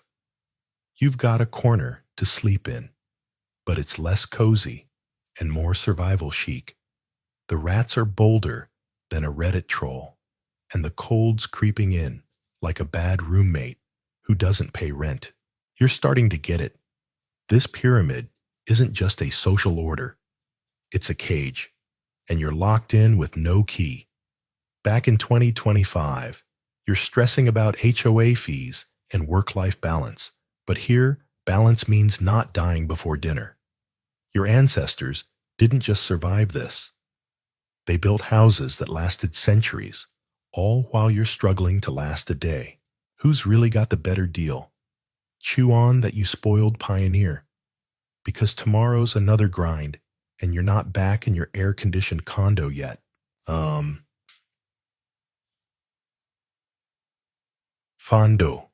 thanfo hon lon, tim hatrong me kung hoi ham.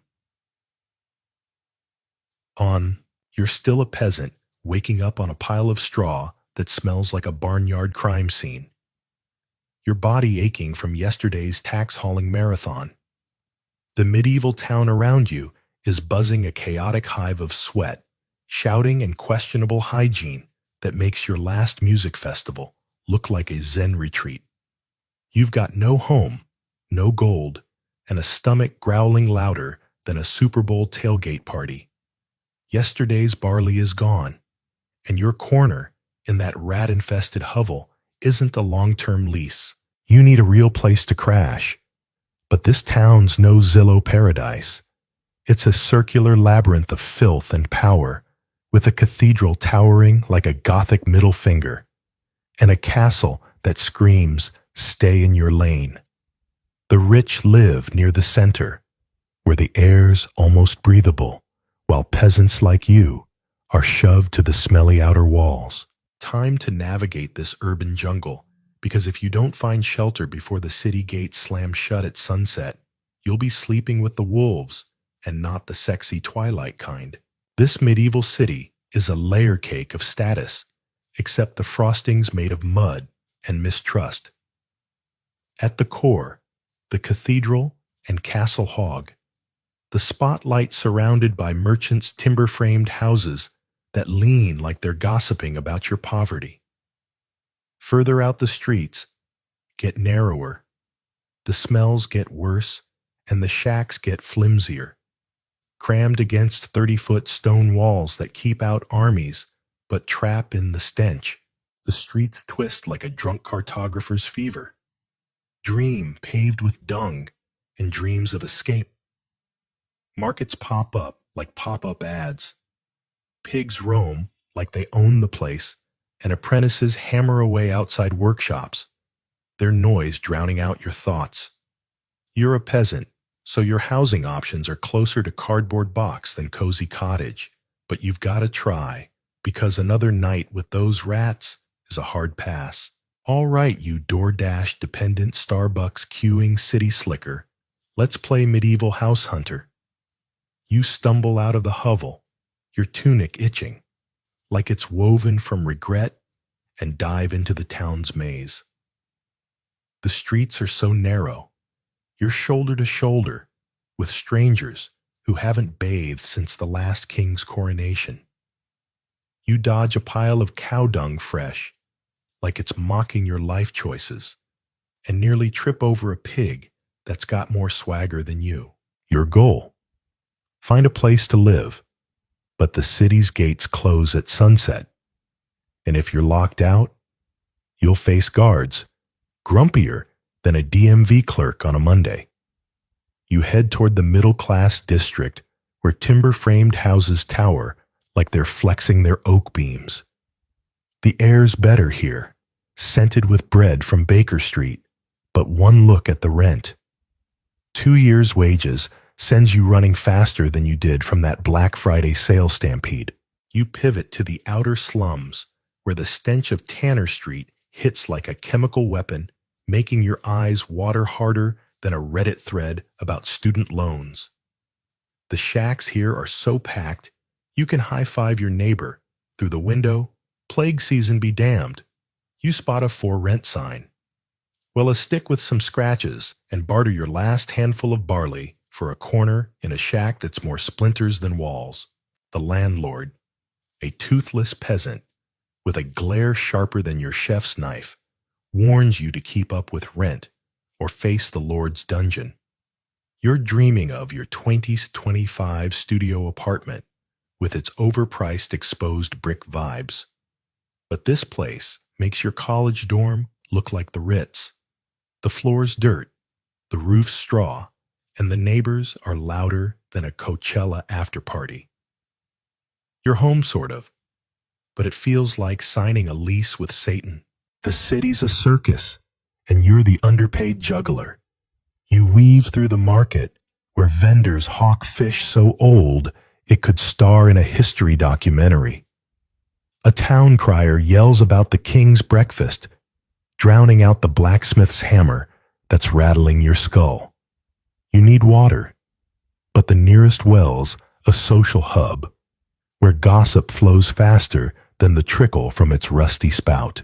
You overhear whispers about the Lord's latest tax hike, and your heart sinks. You're already giving half your barley to keep this shack. The river nearby is a blessing for washing your one tunic, but it's also where someone upstream's dumping something that smells like a war crime. You're surrounded by chaos, apprentices shouting, pigs snorting, and lawyers arguing like they're on a medieval court TV. The streets weren't planned. They just happen like your impulse Amazon buys twisting into knots that make your GPS look like a toddler's toy. You try scoping out better options, but the middle-class district's a pipe dream. Those timber-framed houses with their jetted floors and parchment windows are for guild masters who've spent years not burning their eyebrows off. You're a peasant, so your prime real estate is a shack by the walls, where the air's thick with despair and the constant threat of an enemy siege. The city gates guarded like a TSA checkpoint remind you you're trapped in this urban hellscape. You'd love to file a complaint with the city planner, but there isn't one. This town grew like a bad haircut, organic and awful. You're starting to get it. This city isn't just a place. It's a trap designed to keep you scrambling while the rich sip mead in their cathedral view mansions. Let's get real. You kombucha brewing co-working space hipster. You'd call this city uninhabitable and start a Yelp review rant. But medieval folks made it work, living, trading, and surviving in a labyrinth that smells like a landfill. You're chasing walkable cities with your urbanist TED Talk dreams, but this town's the ultimate pedestrian flex. Every street's a market, every corner's a job, and every step's a gamble. Hilarious, right? You think you're mastering city life, but you're just a peasant with a subway pass, moaning about traffic while your ancestors dodged dung and death. The cathedral bells ring a reminder that the church is watching, probably judging your lack of Latin. You're settled in your shack, but settled is generous. It's a splintery box with a roof that leaks like a bad Tinder date's excuses. The walls are so thin, you hear your neighbor's every snore. And the rats are bolder than a Twitter troll with a burner account. You're starting to see the pyramid in action. The rich live in oak-framed comfort, the middle-class hustle in their smoky shops, and you're here scraping by in a slum that's one storm away from collapse. You'd kill for a hot shower, but the nearest bath is a river that's more sewage than spa. The city's alive, pulsing with trade and trouble. But it's no place for dreams, unless your dream is not dying before dinner. You're not done yet, time traveler. You've got a shack, but it's no home. It's a temporary fix, like duct taping your life together. The market's closing, and the gates are creaking shut, locking you in this chaotic maze. You're a peasant stuck in a city that doesn't care if you live or die. And your only hope is finding a way to build something better. The middle-class district glitters in the distance with its timber-framed houses and promises of warmth. But how the hell do you get there? Grab your rusty knife and a shred of hope, because tomorrow you're diving into the world of medieval construction, where home improvement means mud, sweat, and a whole lot of animal poop. Keep moving, you scrappy survivor, because the city's not done testing you. You're done with the slum shack, its leaky straw roof, and rat roommates that treated your barley like an all-you-can-eat buffet. By some miracle, maybe you bartered a half-decent turnip, or impressed a guild master with your ability to not faint from hunger. You've landed a shot at a better life. A master carpenter's taken you on as an apprentice, promising a timber-framed house in the middle-class district if you can survive his training. These homes are the medieval equivalent of a suburban McMansion, built with massive oak beams and walls of wattle and daub, a fancy term for mud sticks and sheep poop. They cost 2 years' wages, house shops on the ground floor, and come with a smoky hearth that's both your kitchen and your furnace. But building one, that's a group project from hell. And you're the intern who forgot the coffee. The middle-class district is a step up from the outer slums, with streets that smell more like fresh bread than Tanner's vats. The houses lean over you, their jetted upper floors sticking out like they're trying to eavesdrop on your misery. You're not just building a house, you're crafting a legacy that'll stand for centuries, assuming you don't screw it up. The carpenter, a grizzled guy with hands like sandpaper and a glare sharper than a Game of Thrones. Plot twist barks orders like he's directing a siege. Your job help construct a timber-framed masterpiece from chopping ancient oaks to slathering dung on walls. Forget your Pinterest. DIY dreams. This is medieval construction, where every mistake costs blood, sweat, or your last shred of dignity. All right. You craft cocktail-sipping yoga retreat. Regular time to play medieval builder. You're in a forest clearing, surrounded by 60-year-old oak trees that look like they've seen more wars than your history textbook. Grab an axe, heavier than your gym dumbbells, and duller than a corporate retreat, and start chopping. Each swing feels like a personal attack. Your arms screaming louder than a sold-out Beyoncé concert. The master carpenter's watching, muttering about your soft city hands as you hack away splinters flying like medieval confetti. Once the tree's down, you're not done. Drag it to the worksite a mile away, with a cart that creaks like it's auditioning for a horror flick.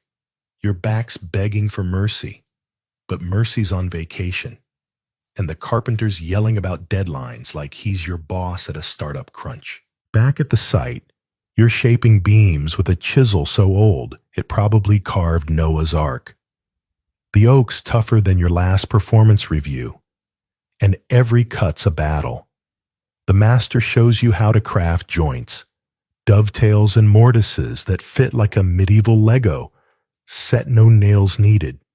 You're in awe, but then he hands you a saw and points to a pile of logs. You're a sawyer, now paired with a guy who smells like ale, and regret working a two-man saw that showers you in sawdust like you're in a gritty snow globe. The carpenter's numbering system scratches on each beam, keeps things organized like medieval IKEA instructions, but one wrong cut and you're sleeping in the slum again. You're dreaming of your cordless drill, but here, it's just you, a rusty blade, and a prayer that you don't lose a finger. Now comes the fun part, waddle and daub. You're knee-deep in a pit mixing clay straw and sheep dung with your bare hands, the squishy mess feeling like a spa treatment gone rogue.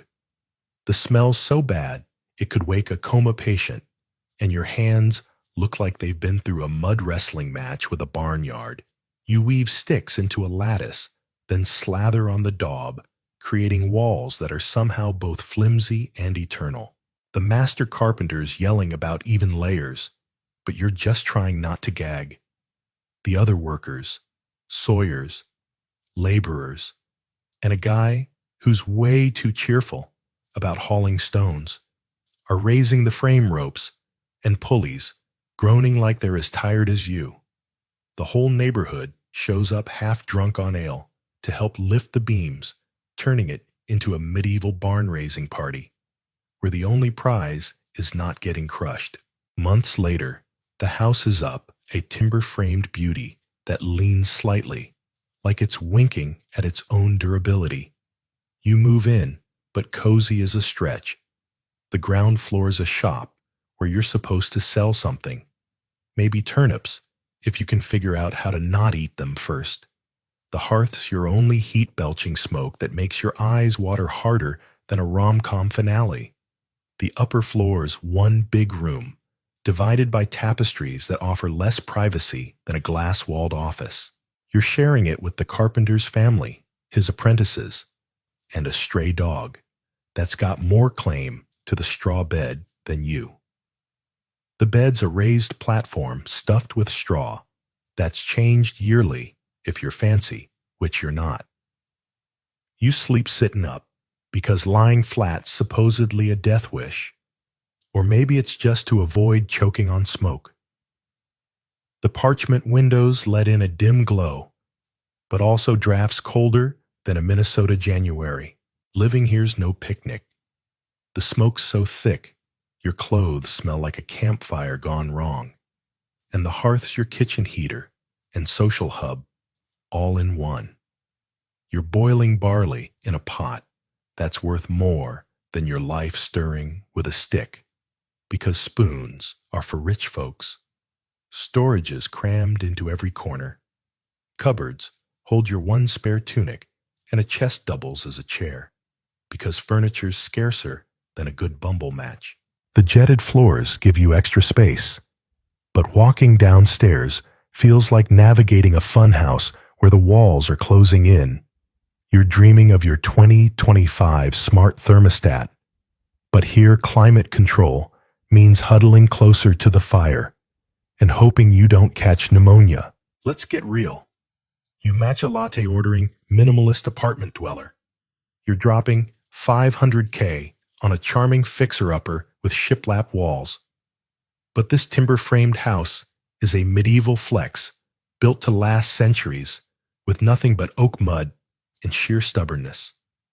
You'd call wattle and daub a health hazard and demand a contractor's license, but your ancestors were out here crafting eco-homes with literal poop. You're chasing sustainable architecture with overpriced bamboo flooring. But medieval merchants were living it, building houses that doubled as shops' homes and fortresses. You're stressing about mortgage rates and HOA rules while they were dodging taxes by jutting their floors out like architectural rebels. Hilarious, isn't it? You think you're a homeownership guru, but you're just a peasant with a real estate agent whining about square footage while your ancestors built legacies with their bare hands. The house creaks at night, the green wood settling like it's whispering ghost stories, but it's stronger than your overpriced condo's drywall. You're finally out of the slum, but middle class here means working nonstop to keep this place running. The shop's open, and you're bartering turnips for a scrap of cloth, hoping to impress the guild enough to keep your apprenticeship. The carpenter's already talking about your next job, helping maintain a noble's mansion, a stone behemoth that makes your new home look like a shed. You're exhausted. Your hands blistered your tunic, a smoky mess. But there's no rest in this town. The cathedral bells toll, signaling another day of grind, and you're wondering if you'll ever get a break. Grab your chisel and a flicker of hope, because tomorrow you're stepping into the world of the rich, where home means castles, chimneys, and a whole lot of ego. Keep slogging, you gritty survivor, because the city's got bigger challenges waiting. You've survived the timber-framed house, its smoky hearth and straw bed now a distant luxury compared to the slum shack you started in. Your carpentry skills barely passable, but enough to avoid the master's wrath have caught the eye of a noble, or rather his steward, who's less impressed by your chisel work and more desperate for cheap labor. You're being dragged to the Lord's mansion, a stone behemoth with towers scraping the clouds and walls thicker than your entire middle-class district. This isn't just a house, it's a fortress built to scream. I'm untouchable while surviving wars, sieges, and the occasional peasant uprising. It costs more than a craftsman's lifetime earnings with glass windows, pricier than a private jet, and chimneys that actually suck smoke out of medieval tech flex. But working here, it's a gauntlet of grunt work. And you're the grunt, not the guest. The noble's estate looms outside the town, surrounded by fields you've been tilling since dawn. Its 80-foot towers cast shadows that feel like they're judging your existence, and the stone walls carved to fit like a billionaire's custom suit make your wattle and daub walls look like a child's forte. Inside, it's a maze of opulence and paranoia.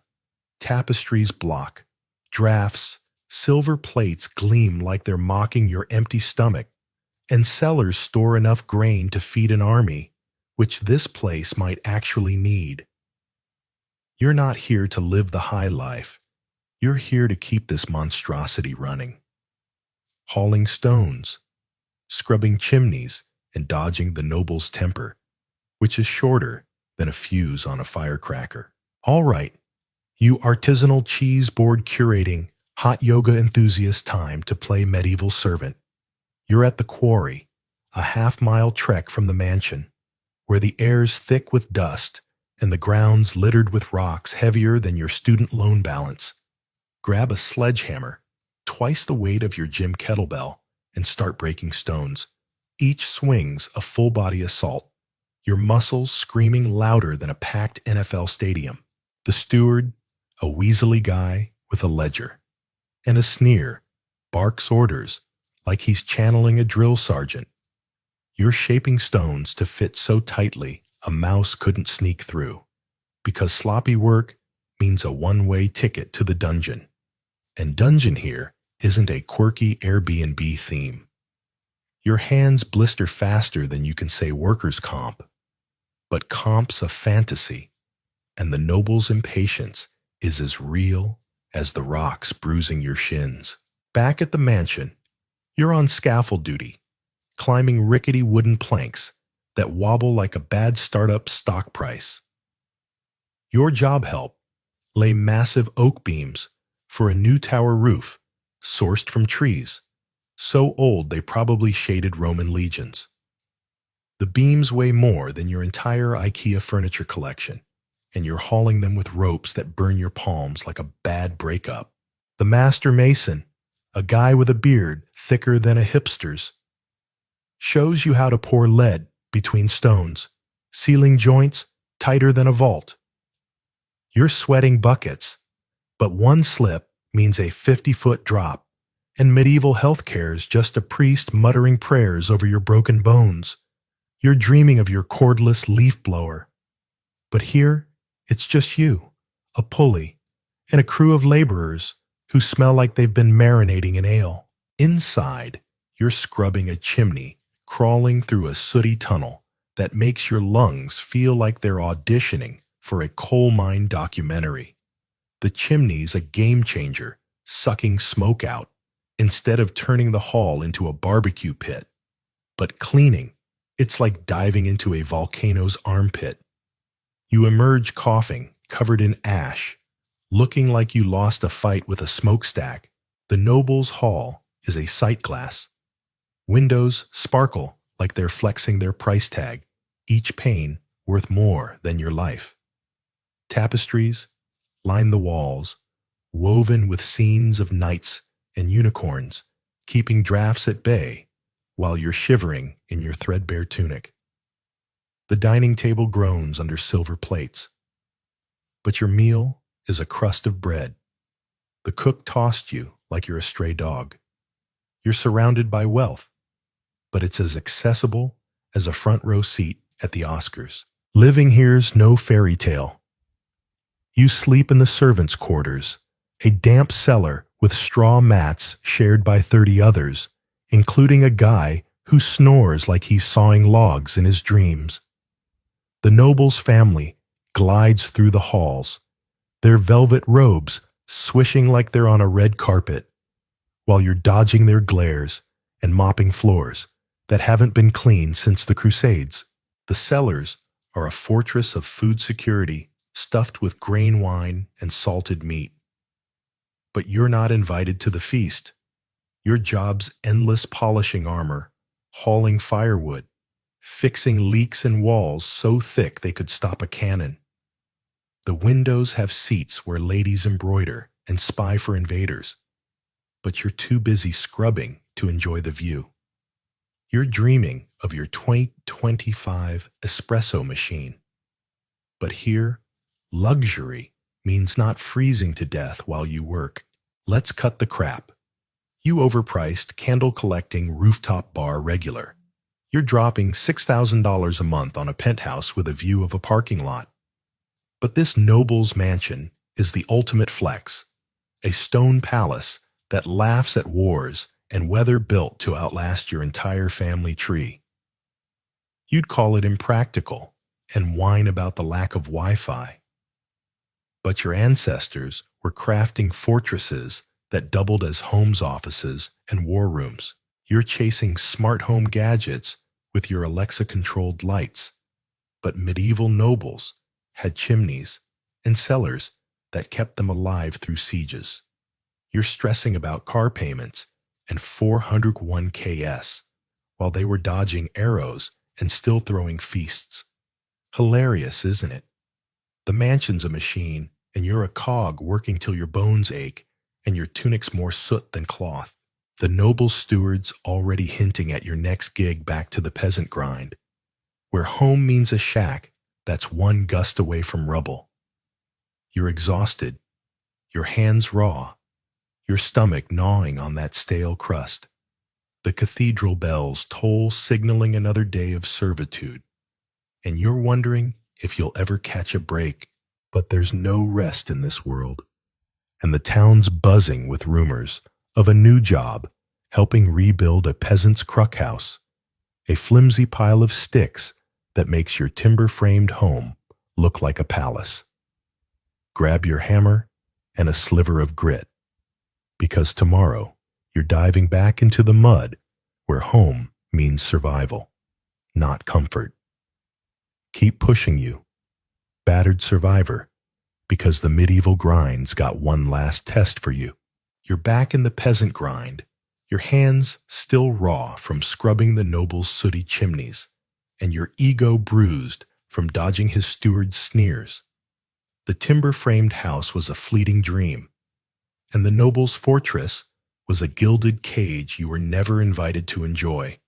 Now you're back where you started, the bottom of the feudal heap, where home means a cruck house, a flimsy A-frame of crooked sticks and mud that makes your old slum shack look like a penthouse. These shacks are thrown together in 2 weeks, using whatever the Lord's forest hasn't claimed, with wattle and daub walls and a grassy roof that's more lawn than shelter. They last 20 years tops before collapsing into compost, but they're your only shot at staying dry in a world that's wetter than a monsoon and crueler than a reality TV elimination. You're not building for posterity. You're building to survive another day. The village outskirts where you're headed are a far cry from the noble's estate. The fields are muddy. The air smells of livestock and defeat, and the nearest neighbor's a half-mile away, probably plotting to steal your last turnip. Your new home is a patch of dirt next to a ditch with a pile of saplings and a lord's grudging permission to build. The cruck house is the medieval equivalent of a pop-up tent, cheap, quick, and biodegradable, with an earth floor that's more swamp than foundation, and a hearth that's more smoke than heat. You're no carpenter now. You're a scavenger, piecing together a shelter with the enthusiasm of someone who knows it's all temporary, like a bad internship. You just have to endure. All right, you microbrew sampling farmers market groupie, time to play medieval squatter. You're in a scrubby forest, the Lord's leftovers, where the trees are as scrawny as your hopes. Grab an axe dull as a bureaucracy memo and heavy as your credit card debt and start chopping saplings. Each swing's a grudge match, your arms trembling, like they're auditioning for a CrossFit fail video. The Lord's forester, a guy with a squint and a temper hotter than a jalapeno, watches to ensure you don't touch his good trees, because those are for the noble's banquet hall. You're stuck with warped, knotty sticks that look like they failed tree school, but you drag them to your plot anyway, your boots sinking into mud, stickier than overcooked oatmeal.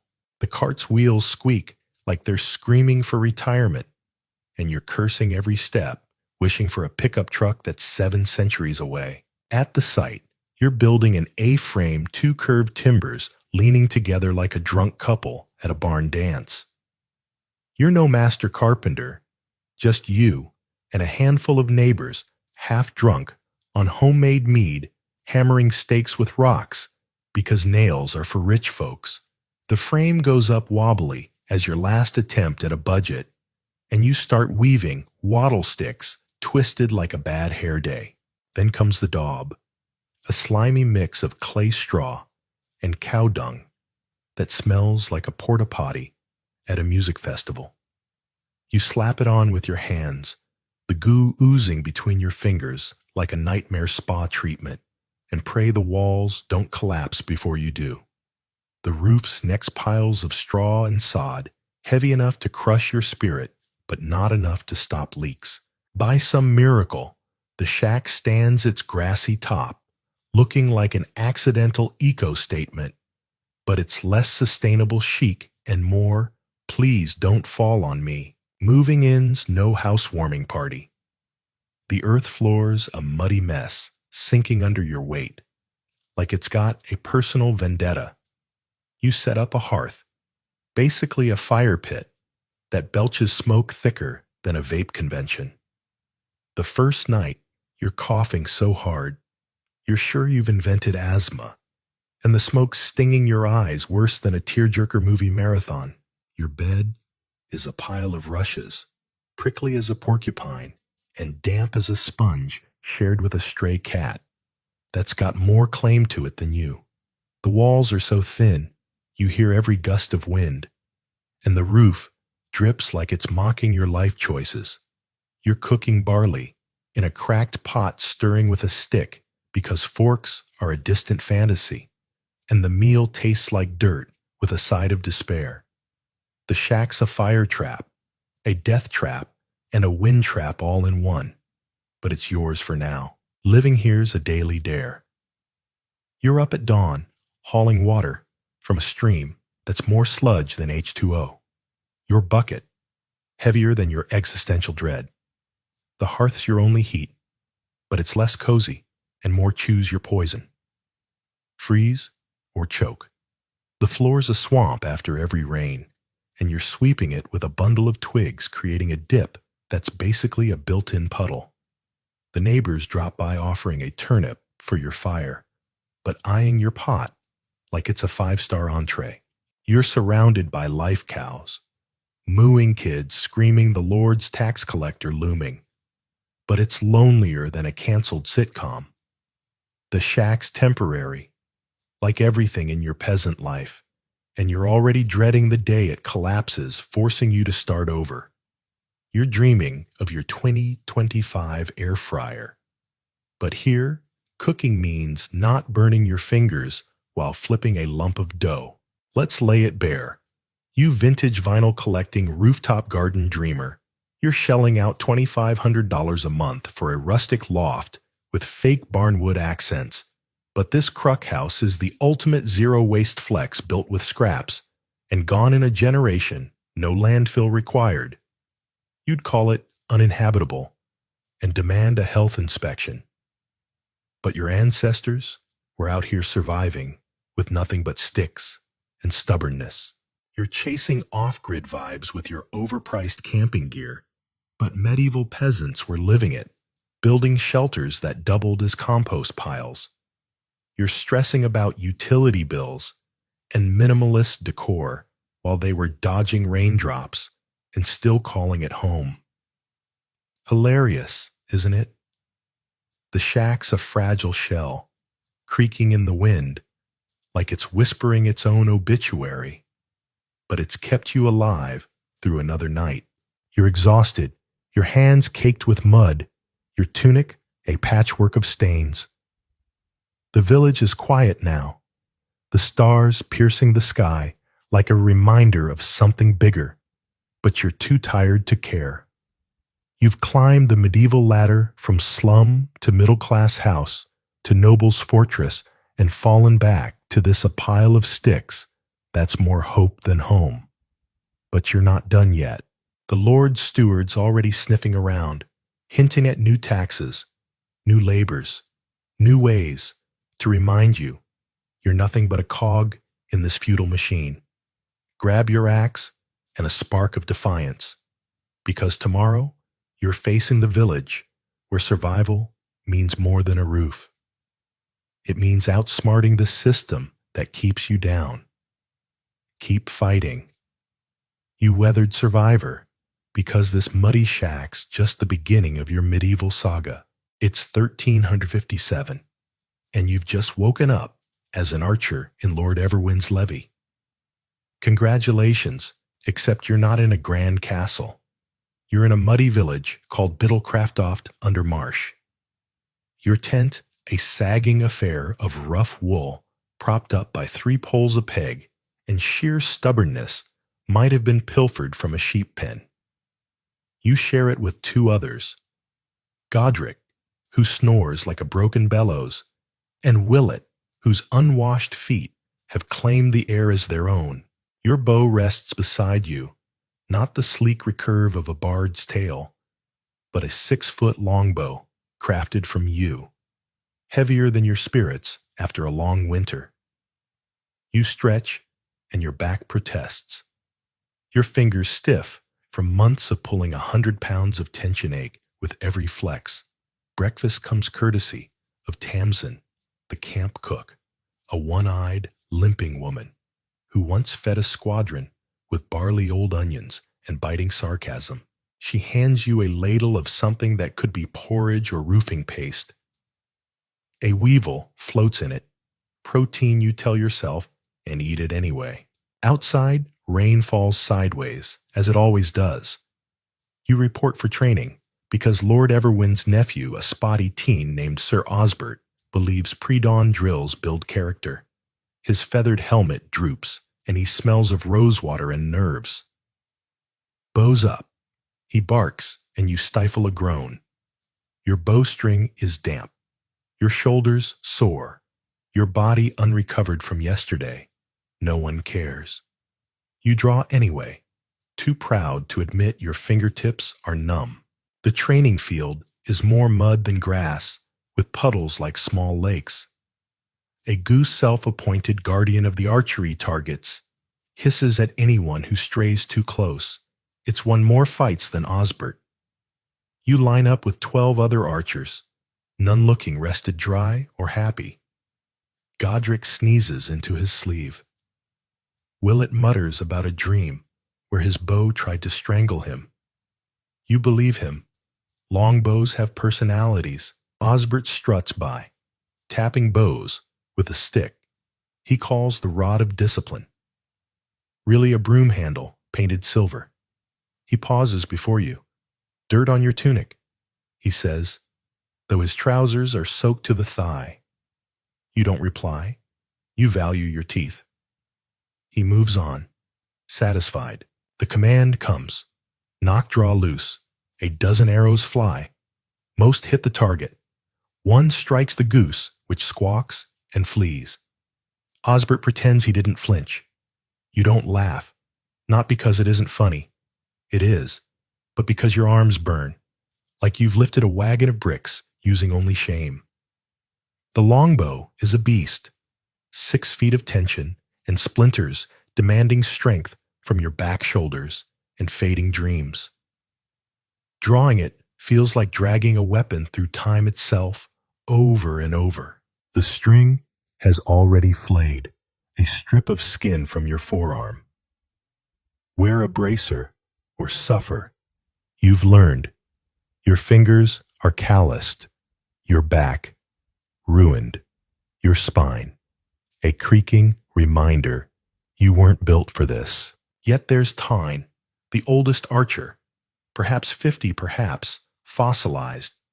He speaks in riddles and complaints, once telling Willett, never trust a man whose bow is cleaner than his boots.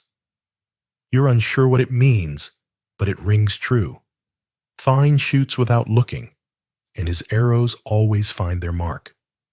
Legend says he once hit a French knight in the eye from 200 yards. Tyne claims the knight owed him money. You believe both tales. Midday brings a break. You're soaked, sore, and starving. Tamsin serves something that might have been cabbage in a past life. You eat in silence, surrounded by men and women who've aged a decade since breakfast. No one speaks of quitting. It's not an option. You're not a knight with shining armor and poetry. You're a tool, valuable, dangerous, expendable. Still, there's pride in your bowstring, in the ache of your arms, in knowing you'd hold the line if war came sending arrows skyward like quiet fury. Afternoon settles like a damp blanket. The sun never rises, just lurks behind clouds, offering a faint gray glow. You rest briefly before the next drill. Godric naps against a barrel. Willett cleans his arrows with a rag that was once a sock. You sit on a wobbly stool, watching steam rise from your sodden boots, wondering if they'll ever dry.